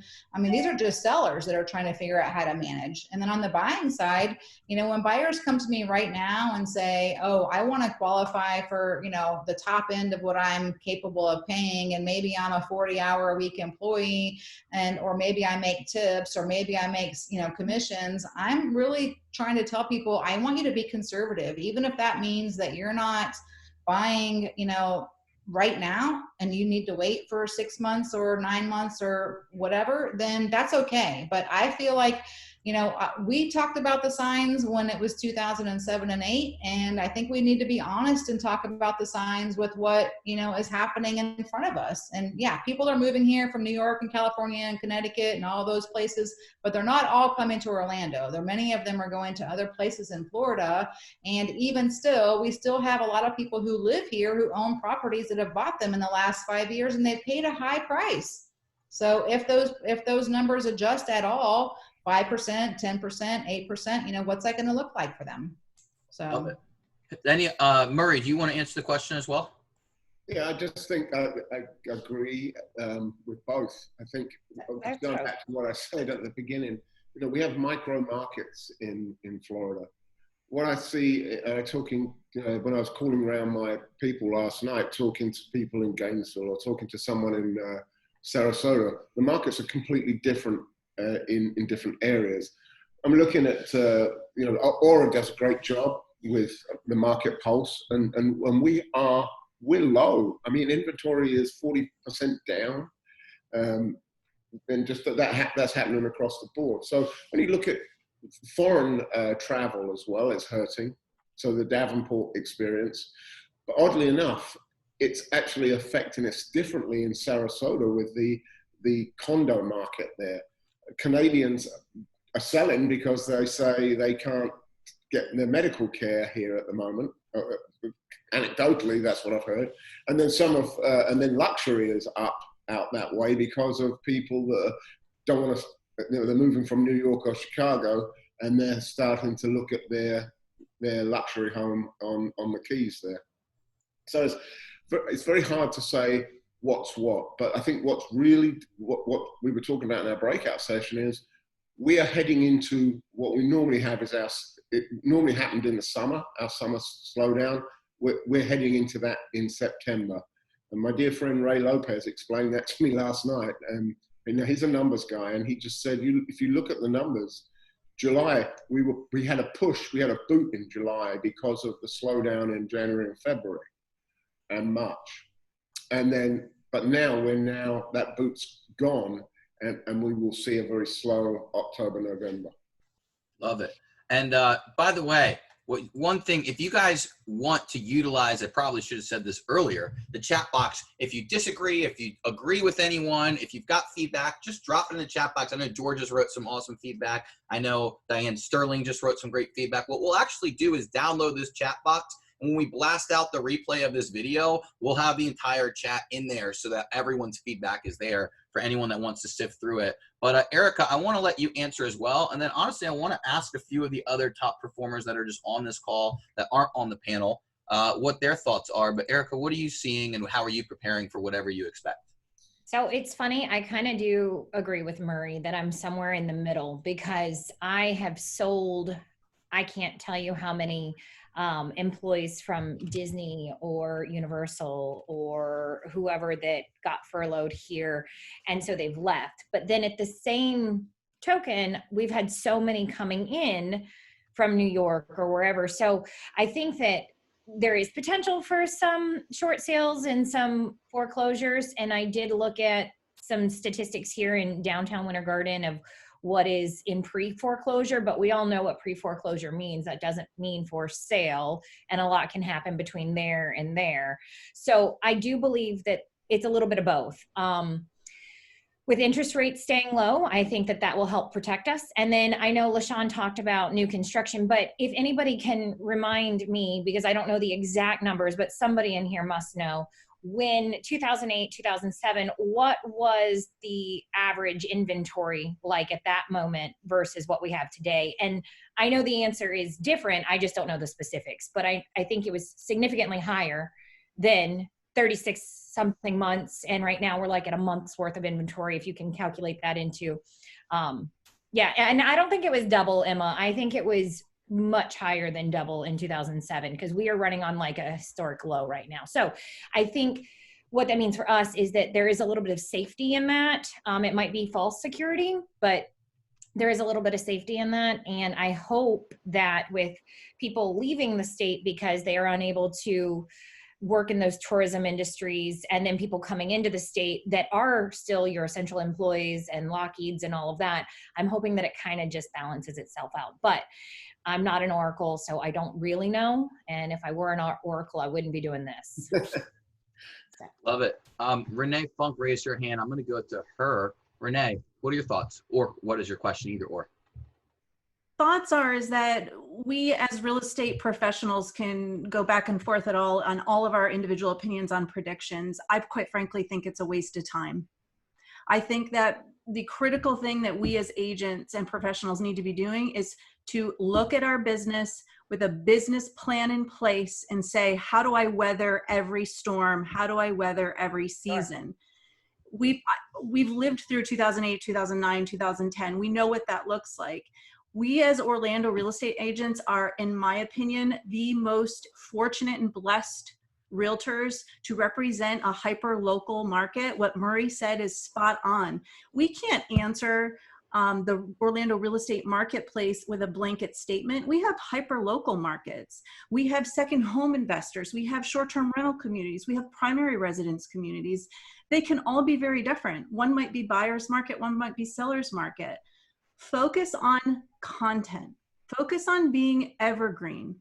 Whatever you're doing right now, if you're not compounding your effort everywhere you go and creating content that is the foundation of your business, then you're missing an opportunity, because quite frankly, wherever the marketplace goes in 2021, it doesn't really matter. If you are positioned as the mayor in your town with evergreen content that's the foundation, you will be able to be agile and then serve whatever the marketplace needs in that moment. So focus on the proactive mindset rather than trying to predict what's next. Just be present with the content that will withstand regardless of what the marketplace does. Love it. Love it. Okay. Anyone else want to answer that? I have one or two people I want to call on if they're willing to answer that. But does anyone else want to answer that? Just raise your hand. I will go to you. Georgia, I see you looking at it. Do you want to give your answer what's happening in your market? I know you're in a unique situation where you guys are selling to a certain specific niche, and you also have a former business in the Northeast where a lot of people are coming from. What are you seeing and how are you pivoting? or what are you preparing for, I should say? We're not seeing the multiple bid situation here as much in Solavita, and I'm wondering if some of that is because I think there's some activity going on prior to the listing. So it's like 0 days on the market when it gets listed. So I'm just kind of figuring that out, looking at how you guys are doing in Orlando in different areas, but not much I can do about that, but do my job. Love So that's helpful. That's what's going on in your area. I guess how different the market we're can be. holding steady. So much has been said today that's excellent, just as far as helping buyer agents get the contract filled out correctly before I even present it to the seller, kind of being a teacher in that regard, because the bottom line is it's to help make a deal. And being more thorough with another issue we're having here really is the how someone has maintained their home.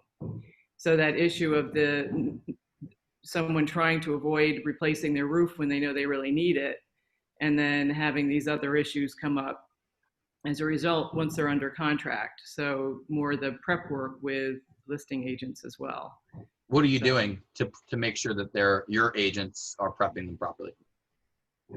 Really doing all the research, like they said, making sure that the permits have been drawn on any kind of improvements, just being very thorough with all those details, and really holding sellers accountable too, that if they're listing their home, that they have a responsibility in turning this home over in a good condition. If not, here's the price they're going to need to be at. But just really doing as much of our own research as we can. Love it. I'm going to let 2 more people go to answer, and then we'll just ask whoever else is still left what they want to answer with. Jenny, what are you expecting, and what are you teaching your team to do to prepare for whatever you're expecting? Obviously, managing a few hundred homes a year, you've got to stay on the pulse of all this. What are you guys doing to stay ahead of the curve, and where do you expect that curve to lead? Well, yeah, so there's a lot of things at play here, right? Interest rates are keeping things moving quickly. We don't have anything to buy right now. I agree with those who have said that we are going to have more inventory coming in the beginning of the year.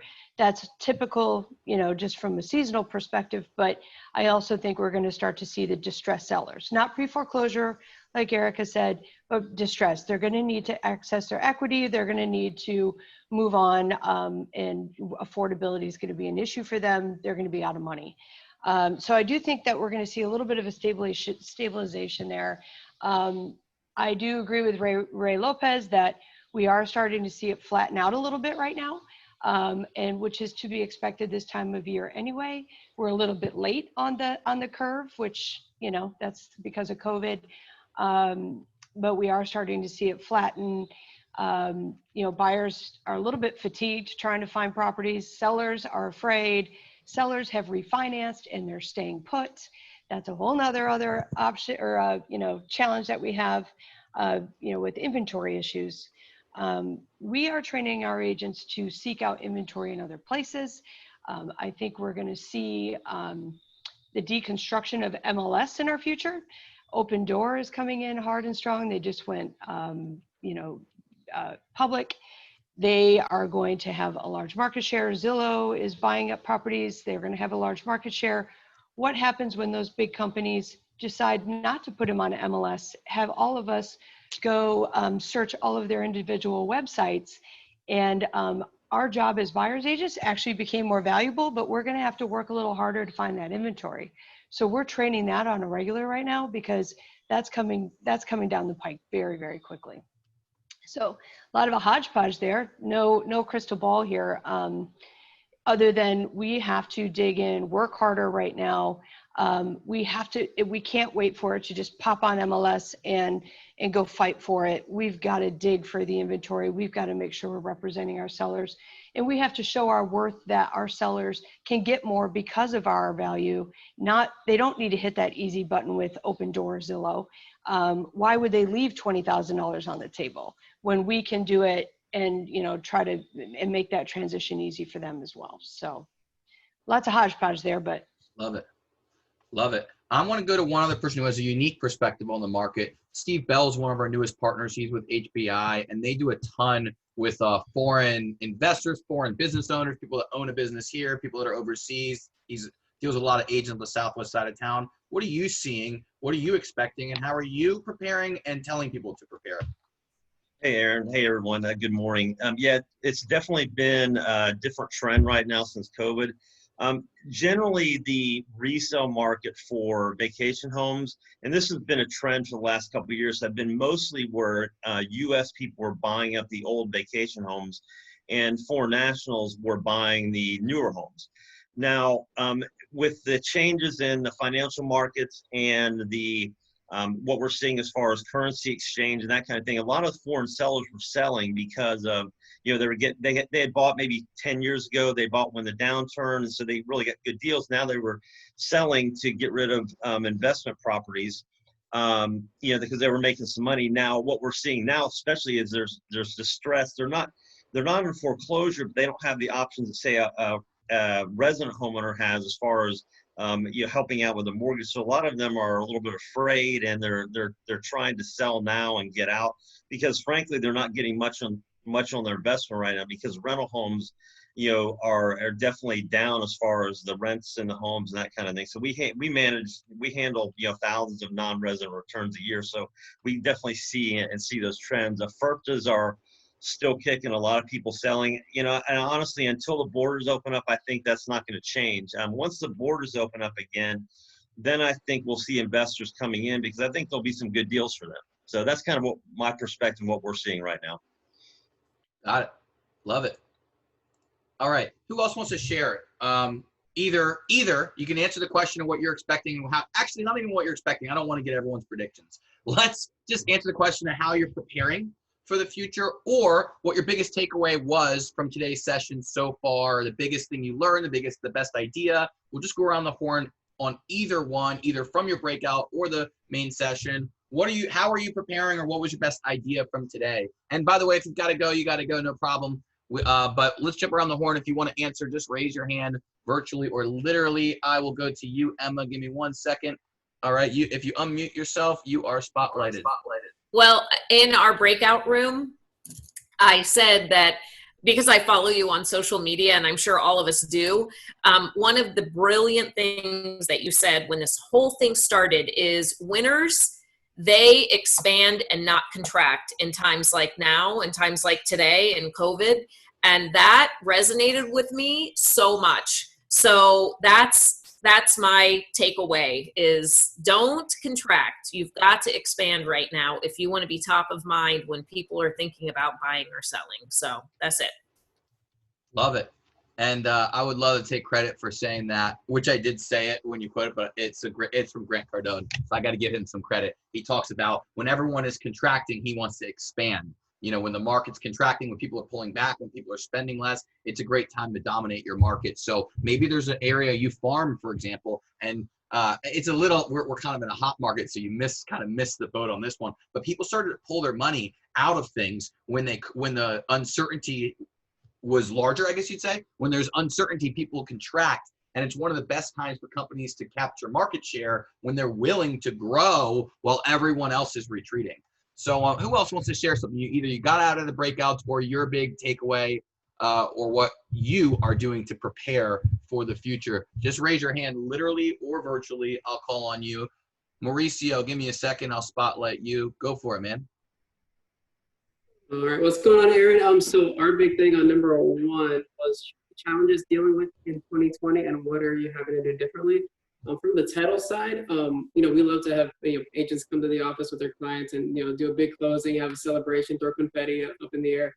But obviously that's been a little bit more of a challenge. So we started doing a concierge closing where we come to them anywhere, anytime, any place in the state of Florida, and it's helped a lot. Of course, we've had to transition to do more virtual as well. And we're seeing that lenders are starting to allow for more virtual too, because that's another problem is, you know, we can do the virtual closing, but some lenders might not.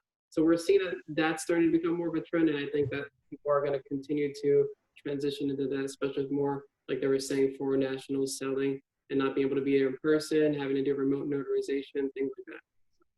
Love it. Amen to that. So anyone else that wants to share something, raise your hand, literally or virtually. Also, any of our panelists that have something to add to anything we've discussed or should have discussed, you can raise your hand. I'll call on you as well. Let me go to you, Ryan, but make sure you unmute yourself in a second. Go for it. You're good. Now you're muted again. You're muted. Boom. Okay, there we go. Yeah, I think that switching to things like Google AdWords is going to be big, and that's something I'm working on right now.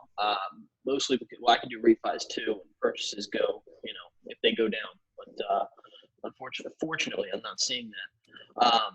But yeah, I think that Google AdWords, like a lot of people have seen it pop up as SEO. I think that's going to be the way of getting new buyers and finding ones that you wouldn't necessarily do. Because you can run that stuff in New York and anywhere else that people are coming from. But I think that's going to be the big thing. Love it. Love it, man. Thank you. Thank you. By the way, Ryan, you need a better microphone. Who else wants to answer that? Who else has a big takeaway or answer to what you've been seeing? Raise your hand virtually or literally. I'll call on you. If you're still with me and you're not answering my question, let me do this.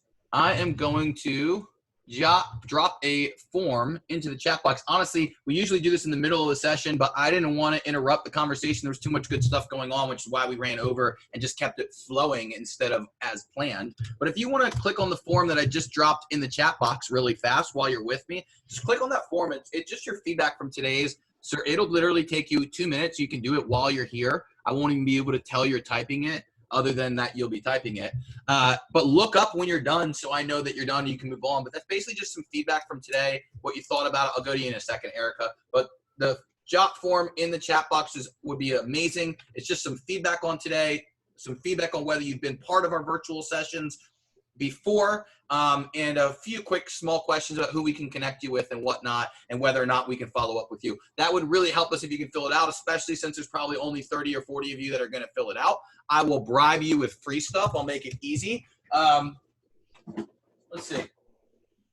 Somebody who fills it out, I will raffle off a copy of this book, Rich on Paper, Poor on Life. I'll mail it to you. All you got to do is fill out the link, click the link, fill it out. It takes 2 minutes. Doesn't have a lot of stuff. It does ask for your name, your phone number, your email. That goes straight to me, and it asks you just to rate our session. You can give honest feedback. Tell us that you love the session. Tell us you hate the session. Tell us you think my shirt is stupid. Whatever you want to say, that you don't like the virtual background, whatever. But if you could fill that out really quickly, and then I'll let Erica speak in a second, but I want to give you guys just a minute just to get somebody's feedback from this. I didn't want to interrupt all the sessions. So usually I get about 100 responses. I'm going to basically expect that the 30 of you guys give me some pretty honest feedback and that we can roll with it. And this is just so that we can tweak each session. We're never perfect, so don't hold back. But if you loved it, tell us you loved it. If you hate it, tell us you hate it. And next session will always be different. We actually read and we try to change things. So give you just another minute to fill that out really quickly. And by the way, you've got a really good chance of winning because not many of you are going to fill this out. Or are here to fill it out anymore, I should say. I shouldn't have said it like that. Anyway, let's Erica, you said you wanted to share something, so let me go to you. I just wanted, if Jenny's still on here, when we were talking about like contracts and stuff like that, I think I've got 2 with her team right now. And I mean, top notch. So it's so nice. It's amazing. Aw. Thank you. I appreciate that. You know, we actually have a lot of active conversations around that because, you know, being an old dog in the business, you learn quickly that it's a small community. And, you know, there's no need to burn bridges. We don't have to hurt people. We're trying to get deals done, acting as transaction brokers. So you get to the closing table a lot easier if you're in cooperation with that other agent. So I appreciate that. We preach it, and you know, it just makes life a lot easier, doesn't it? Yeah, you can totally tell. I mean, from the moment that both of them were multiple offers, and from the moment the offer came over with a snapshot on the email, just it's just quality, and it's a lot easier to go through this when you see a WeMert tag and then you see all these others, and I'm like, where is like page 11 of the contract, folks? Like, and then I've got a full package over here. So just there are two that I'm doing with your team, and that was just a conversation that came up, and it really does make a difference. For me, it makes a difference. Sure, thank you. And there's nothing worse than getting an offer and you have to go search in MLS to see how to call the agent. Like, what's their phone number so you can respond? There's nothing worse, right? Or they give you an 800 number to USAA for the lender, and Yeah. I got to go sit there and put my social security number in, which that's not going to work. Like, that's not conducive to the market that we're in today. So, well, thanks for the compliment. Yes, absolutely. Love it. Hey, real quick, I know you, since you're with us and your time is so valuable, and I'm going to go to you too in a second, Jeff, but Murray, and I sort of asked you this before, but I want to ask it in a different way. You oversee several hundred agents, at least probably pretty close to 1,000. I don't know the exact number. Yeah, and it's you, about you can correct me, but what are you doing to make sure that they're prepared for the future? What are you telling them to do right now? And what are you trying to make sure that they remain focused on that you see on the horizon? Well, I think, there's an expression that goes around that what actions you do today will show up as a result in 90 days time. So their activity, it's very, I think every presenter today has said, it's very, that whole contracting and expanding. And now is where the big dogs are really should be out there working. I hear agents say all the time, oh, it's coming up for the holidays, things will slow down, but now is the time you should be working. Holidays are nowhere near us. They may even get cancelled this year. Who knows? We have no clue what's going to go on. But to answer your question, we've got we have 751 producing agents and about 300 agents plus that are on teams. So we don't, track their production. And the sort of anecdotal word on the street from the teams, and I'm sure it most probably filters into other companies as well, is as I think Jenny just said, you double down now. They're working harder and smarter, and they will be around in January. And the ones that are sending a half-assed contract over to you to review and expect you to fill in the blanks for them, they won't be around January. Thank you. Yeah, love it. Jeff, anything that you want to add? I know you've been here for a minute and you've got such a cool studio. I just want to spotlight it for a minute. Anything else that you want to add or that I should have asked you? Well, I think that our team meets every day and we discuss all the challenges in here, and it's really understanding, what's going on. If you're an agent, you're not on a team, get with a group of people that you can count on, that you can collaborate with. I think that, don't always be the smartest person in the room. If you're in the smartest person in the room, you're in a cage. We want to make sure that we understand the market, and not only our market, but when I say collaborate with people across the United States, across the world, agents all over the place. What's happening in California can directly affect us. We are in micro markets, but understand the entire real estate, field and what's happening in different places. Some people might be doing things in other areas that you can start implementing here. So be a student all the time. Double down on content right now. Make evergreen content, whether it's video, whether it's building your website.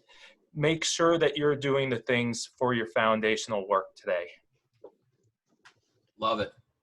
Love it.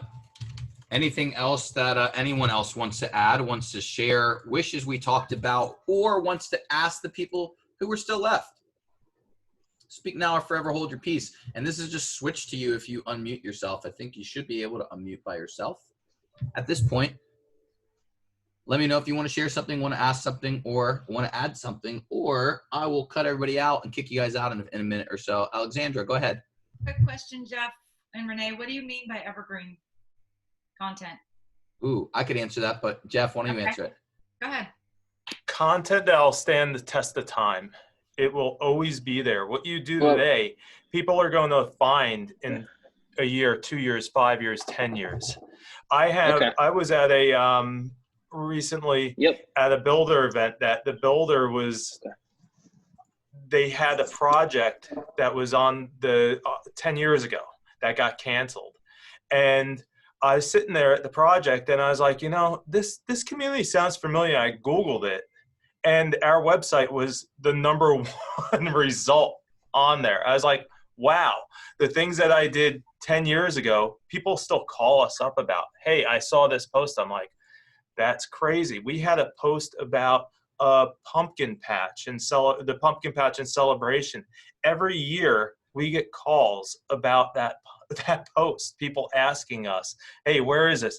Be a pillar in your community. Do things that are going to stand the test of time. Anything, double down. Just double down on content. People want to know what you're doing. They want to know your story. Be a pillar and give back. Giving back. People want to work with people that give back. I serve on a local charity for kids, and it's, are you serving? Are you giving money? But just do something.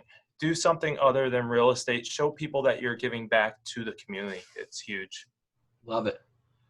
Erica is about to share something. Let me spotlight you. Go for it.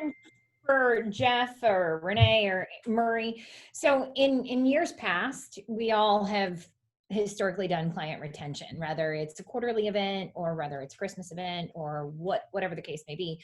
What do you guys project for 2020 Christmas parties? Because, does that present a risk for liability if you have a COVID party? Like, what are you doing to circumvent all of that? Oh, and I would love to also get Nikisha's answer on this too at some point, what she's doing as an event planner. But I'd love to hear this from you as well. But just want to plant the seed really quickly for anyone that's watching this or that watches the recording, that if you're not doing parties and you're looking for client retention or you're looking to show client appreciation, normally I don't talk about this at Masterclass, but you may want to reach out to me and my team at Orlando Branding. We specialize in helping you streamline and systematize your client appreciation. We can literally brand anything with your logo, your info, get it all done for you. And usually the best time to do it is actually about 30 days from now, not at Christmas time, but most of you are going to call us around Christmas. So just thought I'd share that. It's Aaron@orlandobranding.com if you want my info, AARON@orlandobranding.com. Here, I'll drop it in the chat box. And I'll endorse those knives. My clients all love them. Love the knives. So yes, someone else was just about to share and I totally forgot who was going to share. I saw a hand up. Oh, Erica, you were going to share something. No, what was the answer to 2021 or 2020's holiday events, client retention? Like, oh, that's right. You were asking Jeff. Sorry. Well, it can be anybody. It doesn't have to be just the panelists. Like, we typically do something at the rooftop at Crooked Can, and it's, lots of alcohol and adults. And I don't know that that is the smartest decision. I'm not saying it's not. I'm just saying I don't know. So how is everyone handling client retention? Client retention and celebration, 2020. Can I share a thought on that? I guess I can, no one's going to answer that other than me. I'm going to share a thought on that. In a lot of cases, if you feel uncomfortable, if you feel comfortable doing events and you want to invite people that are comfortable doing events, I think you're good, but you're not obligated to do events, especially not at any particular time of year. Like we are. Like it's very different because like as real producers, we literally promise that we're going to do events. That's what we do for our clients. So it's a little bit different. We're trying to figure out how do we do it while being obligated. A lot of you guys don't necessarily need to throw a holiday party. You might want to do deliveries to all of your clients. You may want to send something special to all your clients. You may want to try to meet as many of them as possible on an individual lunch or dinner, or there may be a lot of other ways you could show strategic appreciation that aren't your usual ways, and they're probably not expecting a client party, even if you've usually done it. Whereas like we're trying to figure out how do we still do an Orbeez or how do we still do, some of these things. But I'll tell you that one of our plans is to do outdoor events. We probably will do an outdoor event in the next, 60 days or so, maybe sooner, probably at the Dr. Phillips house or somewhere like it where we can be completely outside and distance. We'll have probably at least 100 masks given that we can give out at the door that'll have our logo on them, so that if anyone comes and they're not masked and the rules are still to be masked, we can give everyone a mask. They can do their thing if they're spread out enough. I don't really know what the rules will be by the time we do it, but I feel, at least personally, very comfortable. Oh, and of course, all invitations and things would mention that if they're uncomfortable with it, that they're not obligated. It would try to cover us. I'm sure our attorney will write whatever type of disclaimer needs to be done. But anyone else want to answer what you're doing? Aaron, I'll be happy to answer that. It's Jeff Funk. We haven't done any in-person meetings yet. We have our first one. We're doing an event over at the Edgewood Children's Ranch charity that I'm involved in, that we're having dinner for the kids. So our entire team's getting together then. As far as Christmas, I don't know what we're going to do for a Christmas party yet, or if we're going to have one. We did have a team event recently, which it was a lot of fun, and I can say that, you know, if you want to do this for your team or for a bigger part, we went to Orlando Brewery, and the brewery was shut down, but we bought a bunch of beer from the brewery, and we delivered it to all of our agents, and we had a virtual happy hour. And what we did is we had the brewmaster open up the brewery for us on a Zoom call and show us a tour of the brewery and talk about the beer that we were drinking. So it was a really good time to get together and talk about that. We've talked about doing some things where everybody on our team, they might have a hidden talent. Maybe it's, you know, making guacamole or something, and we deliver everything that they need to each agent, and we all make guacamole together or something. You know, somebody might be, one week, maybe somebody's good at playing the guitar and they play a jam session for us. There's all different things that we can do to connect, whether we connect in person or in a virtual space. It's the point that we're still connecting. We would like to have something at the end of the year, but it's going to be, we're going to have to see how it all pans out for us before we decide. There's still some time. Aaron, I can offer to something as well. I was just about to ask you, so it's perfect.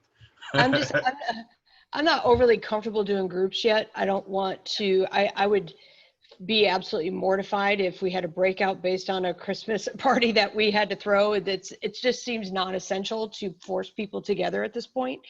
So, you know, from the last mastermind, we took away the idea of doing a shredding event where we had our clients drive up, we had the truck, the shredding guys touched their stuff, put it back in and put it back in their truck. We didn't touch anything. We gave them swag on the way out, and we got to say hello and shake their hands. And it was just a nice value add to our clients. Right. I think for Christmas, you could do something with that in mind, where you could have family photos maybe for their Christmas cards that you could offer. You could do, photos with Santa, where it's an appointment type of thing. They drive up, you've got a backdrop already made, and you deliver the photos. So the point is bringing value to the client, getting that face-to-face time. You don't have to be in a big group to accomplish that. It can also be by the pop buys with the pies and the share plates at Thanksgiving, whatever. But I think we're challenging ourselves to figure out how to do that one at a time instead of big groups. Because I couldn't sleep at night if I knew we had a breakout because I threw a party. We've canceled all 2020 events. It is what it is. We're looking for alternatives to have that personal touch without the potential of us being the culprit of a breakout. And I know kids are in school, and I know this is happening and this is happening, but those are things that are essential. And I don't think the Christmas or the Thanksgiving is essential from your real estate agent, So that's what we're just exploring, options of pies and poinsettias, and but I wanted to know how everybody else wanted to, or was thinking of handling that, because it is different. Yeah. Can I chime in real quick? Yeah.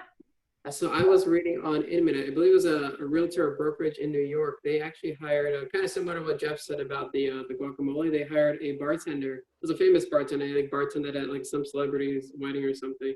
And they sent out a list of like ingredients ahead of time to all their guests.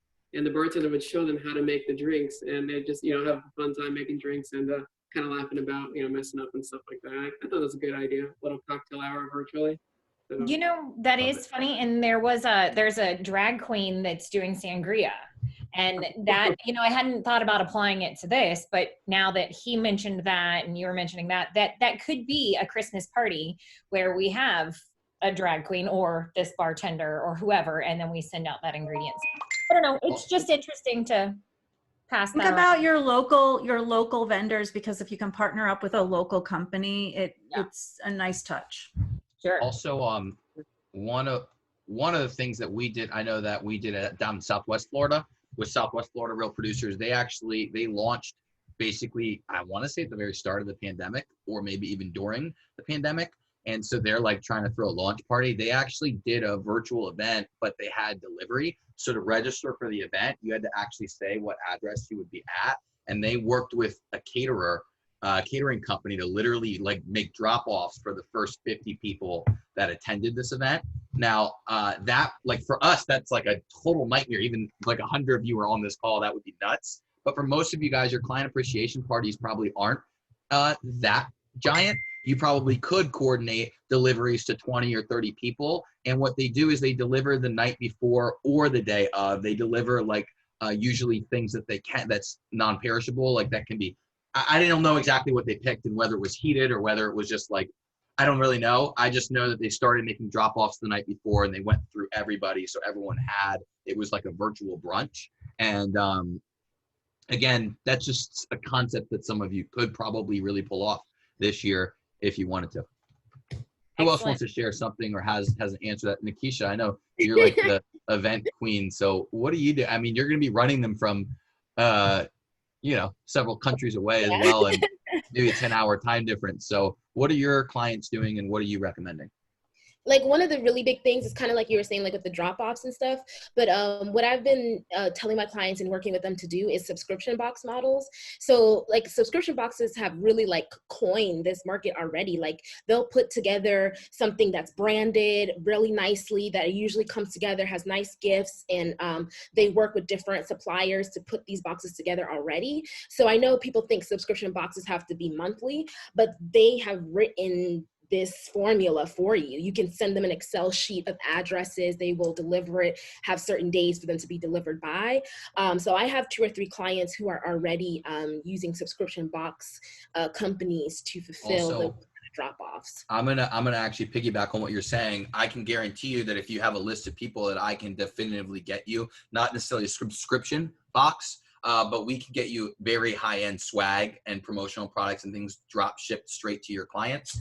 And if you want to personalize every single one of them, we actually can. I have a supplier this is really easy for that have no minimums and no setup fees. So for example, a bunch of our clients, they give us a list of their top 20, 50 clients, whatever. They'll give us their top 50 clients, the client's address, the client's logo, and we'll drop ship something like a pair of headphones with the client's logo to 50 different clients, get 50 different packages, or we'll do branded speakers, or we'll do, all sorts of stuff. I'm only grabbing what's within reach. But you guys get the idea. We can definitively help with a lot of that.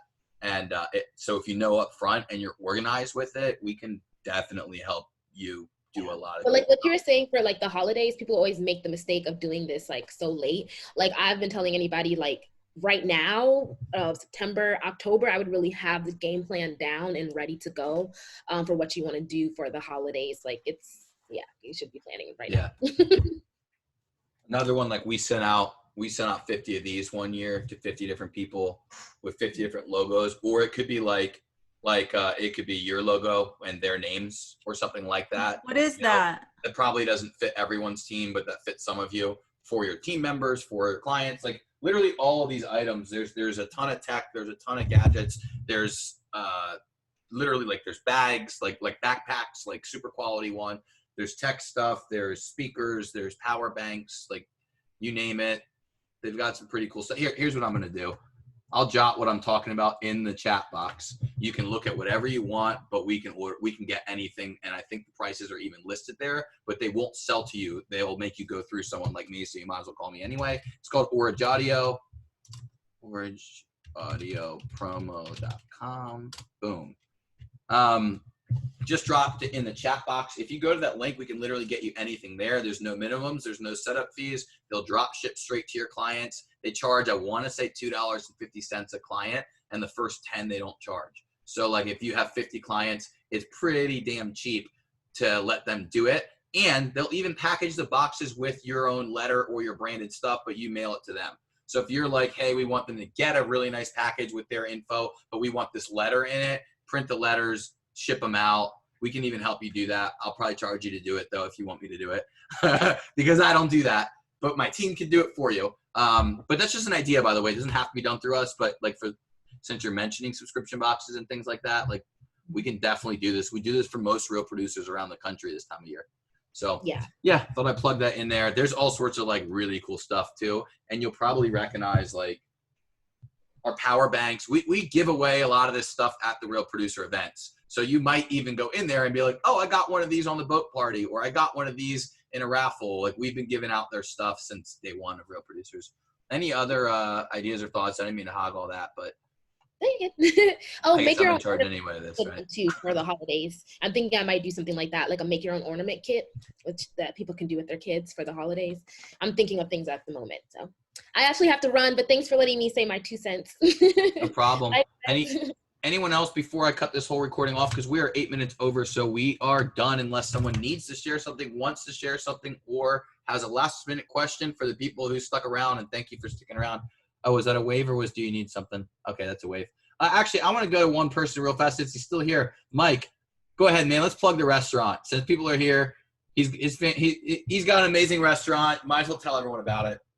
Well, it's not my restaurant. It's my aunt, uncle, and cousin's restaurant. But I know that we're talking a lot about events right now. I think that if you are going to do an event, just be very careful about where you go. Make sure that you choose a restaurant that is, taking safety first and foremost. At the Old Jailhouse in Sanford, we actually temperature every guest and every employee upon entering. It is an actual old jailhouse from the year 1914, Seminole County Jail. We do have original bars up. If you've been to Mather's Social Gathering, it's kind of the same atmosphere with the exposed brick, the chandeliers. Great for events, and we're really top-notch about our safety during the pandemic, and the menu is incredible. Last year we won Scott Joseph's Best New Restaurant in Central Florida, as well as Best Restaurant in Central Florida. And as of last week, we got Best Fine Dining Experience from My Sanford Magazine. So the food's gonna be great. Again, the name of the restaurant is the Old Jailhouse Sanford, or the Old Jailhouse Kitchen and Spirits. And Mike, I'm just going to back you up. I just want to add, had the privilege of checking that place out with you and a few people a week or so ago.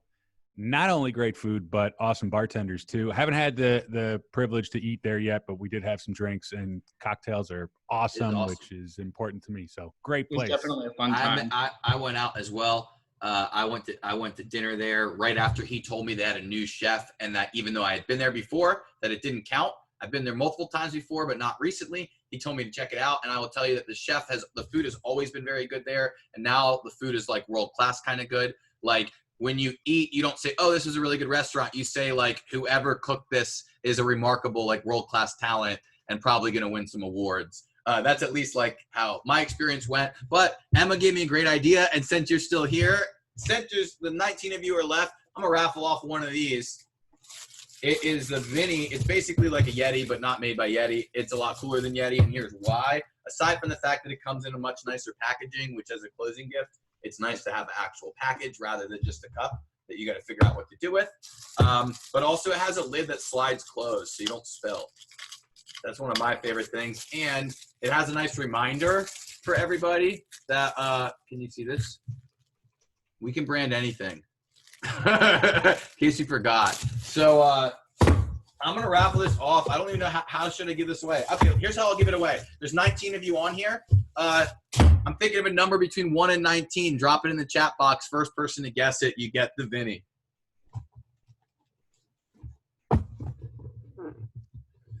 Between 1 and 19, go for it. Let's see it. I'm not seeing it yet. Who's got it?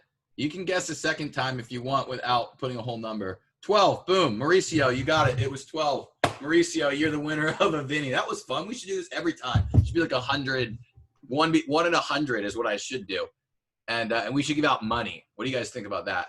If you like that idea, just give me a thumbs up. All right, sweet. By the way, that thumbs up I'm gonna probably use in like a B-roll video of what we're doing because that looked really cool. So thank you guys. Everybody wave to everyone else real quick too. That'll look really cool in a video too. Thanks guys. If there's anything else that you need, that you have questions on, that you want to stick around for, I'll hang out for a few more minutes. 10 is close to 12. You know, you are right, Sonny. If I have another one, you'll get my second one, but I actually think this is the last one.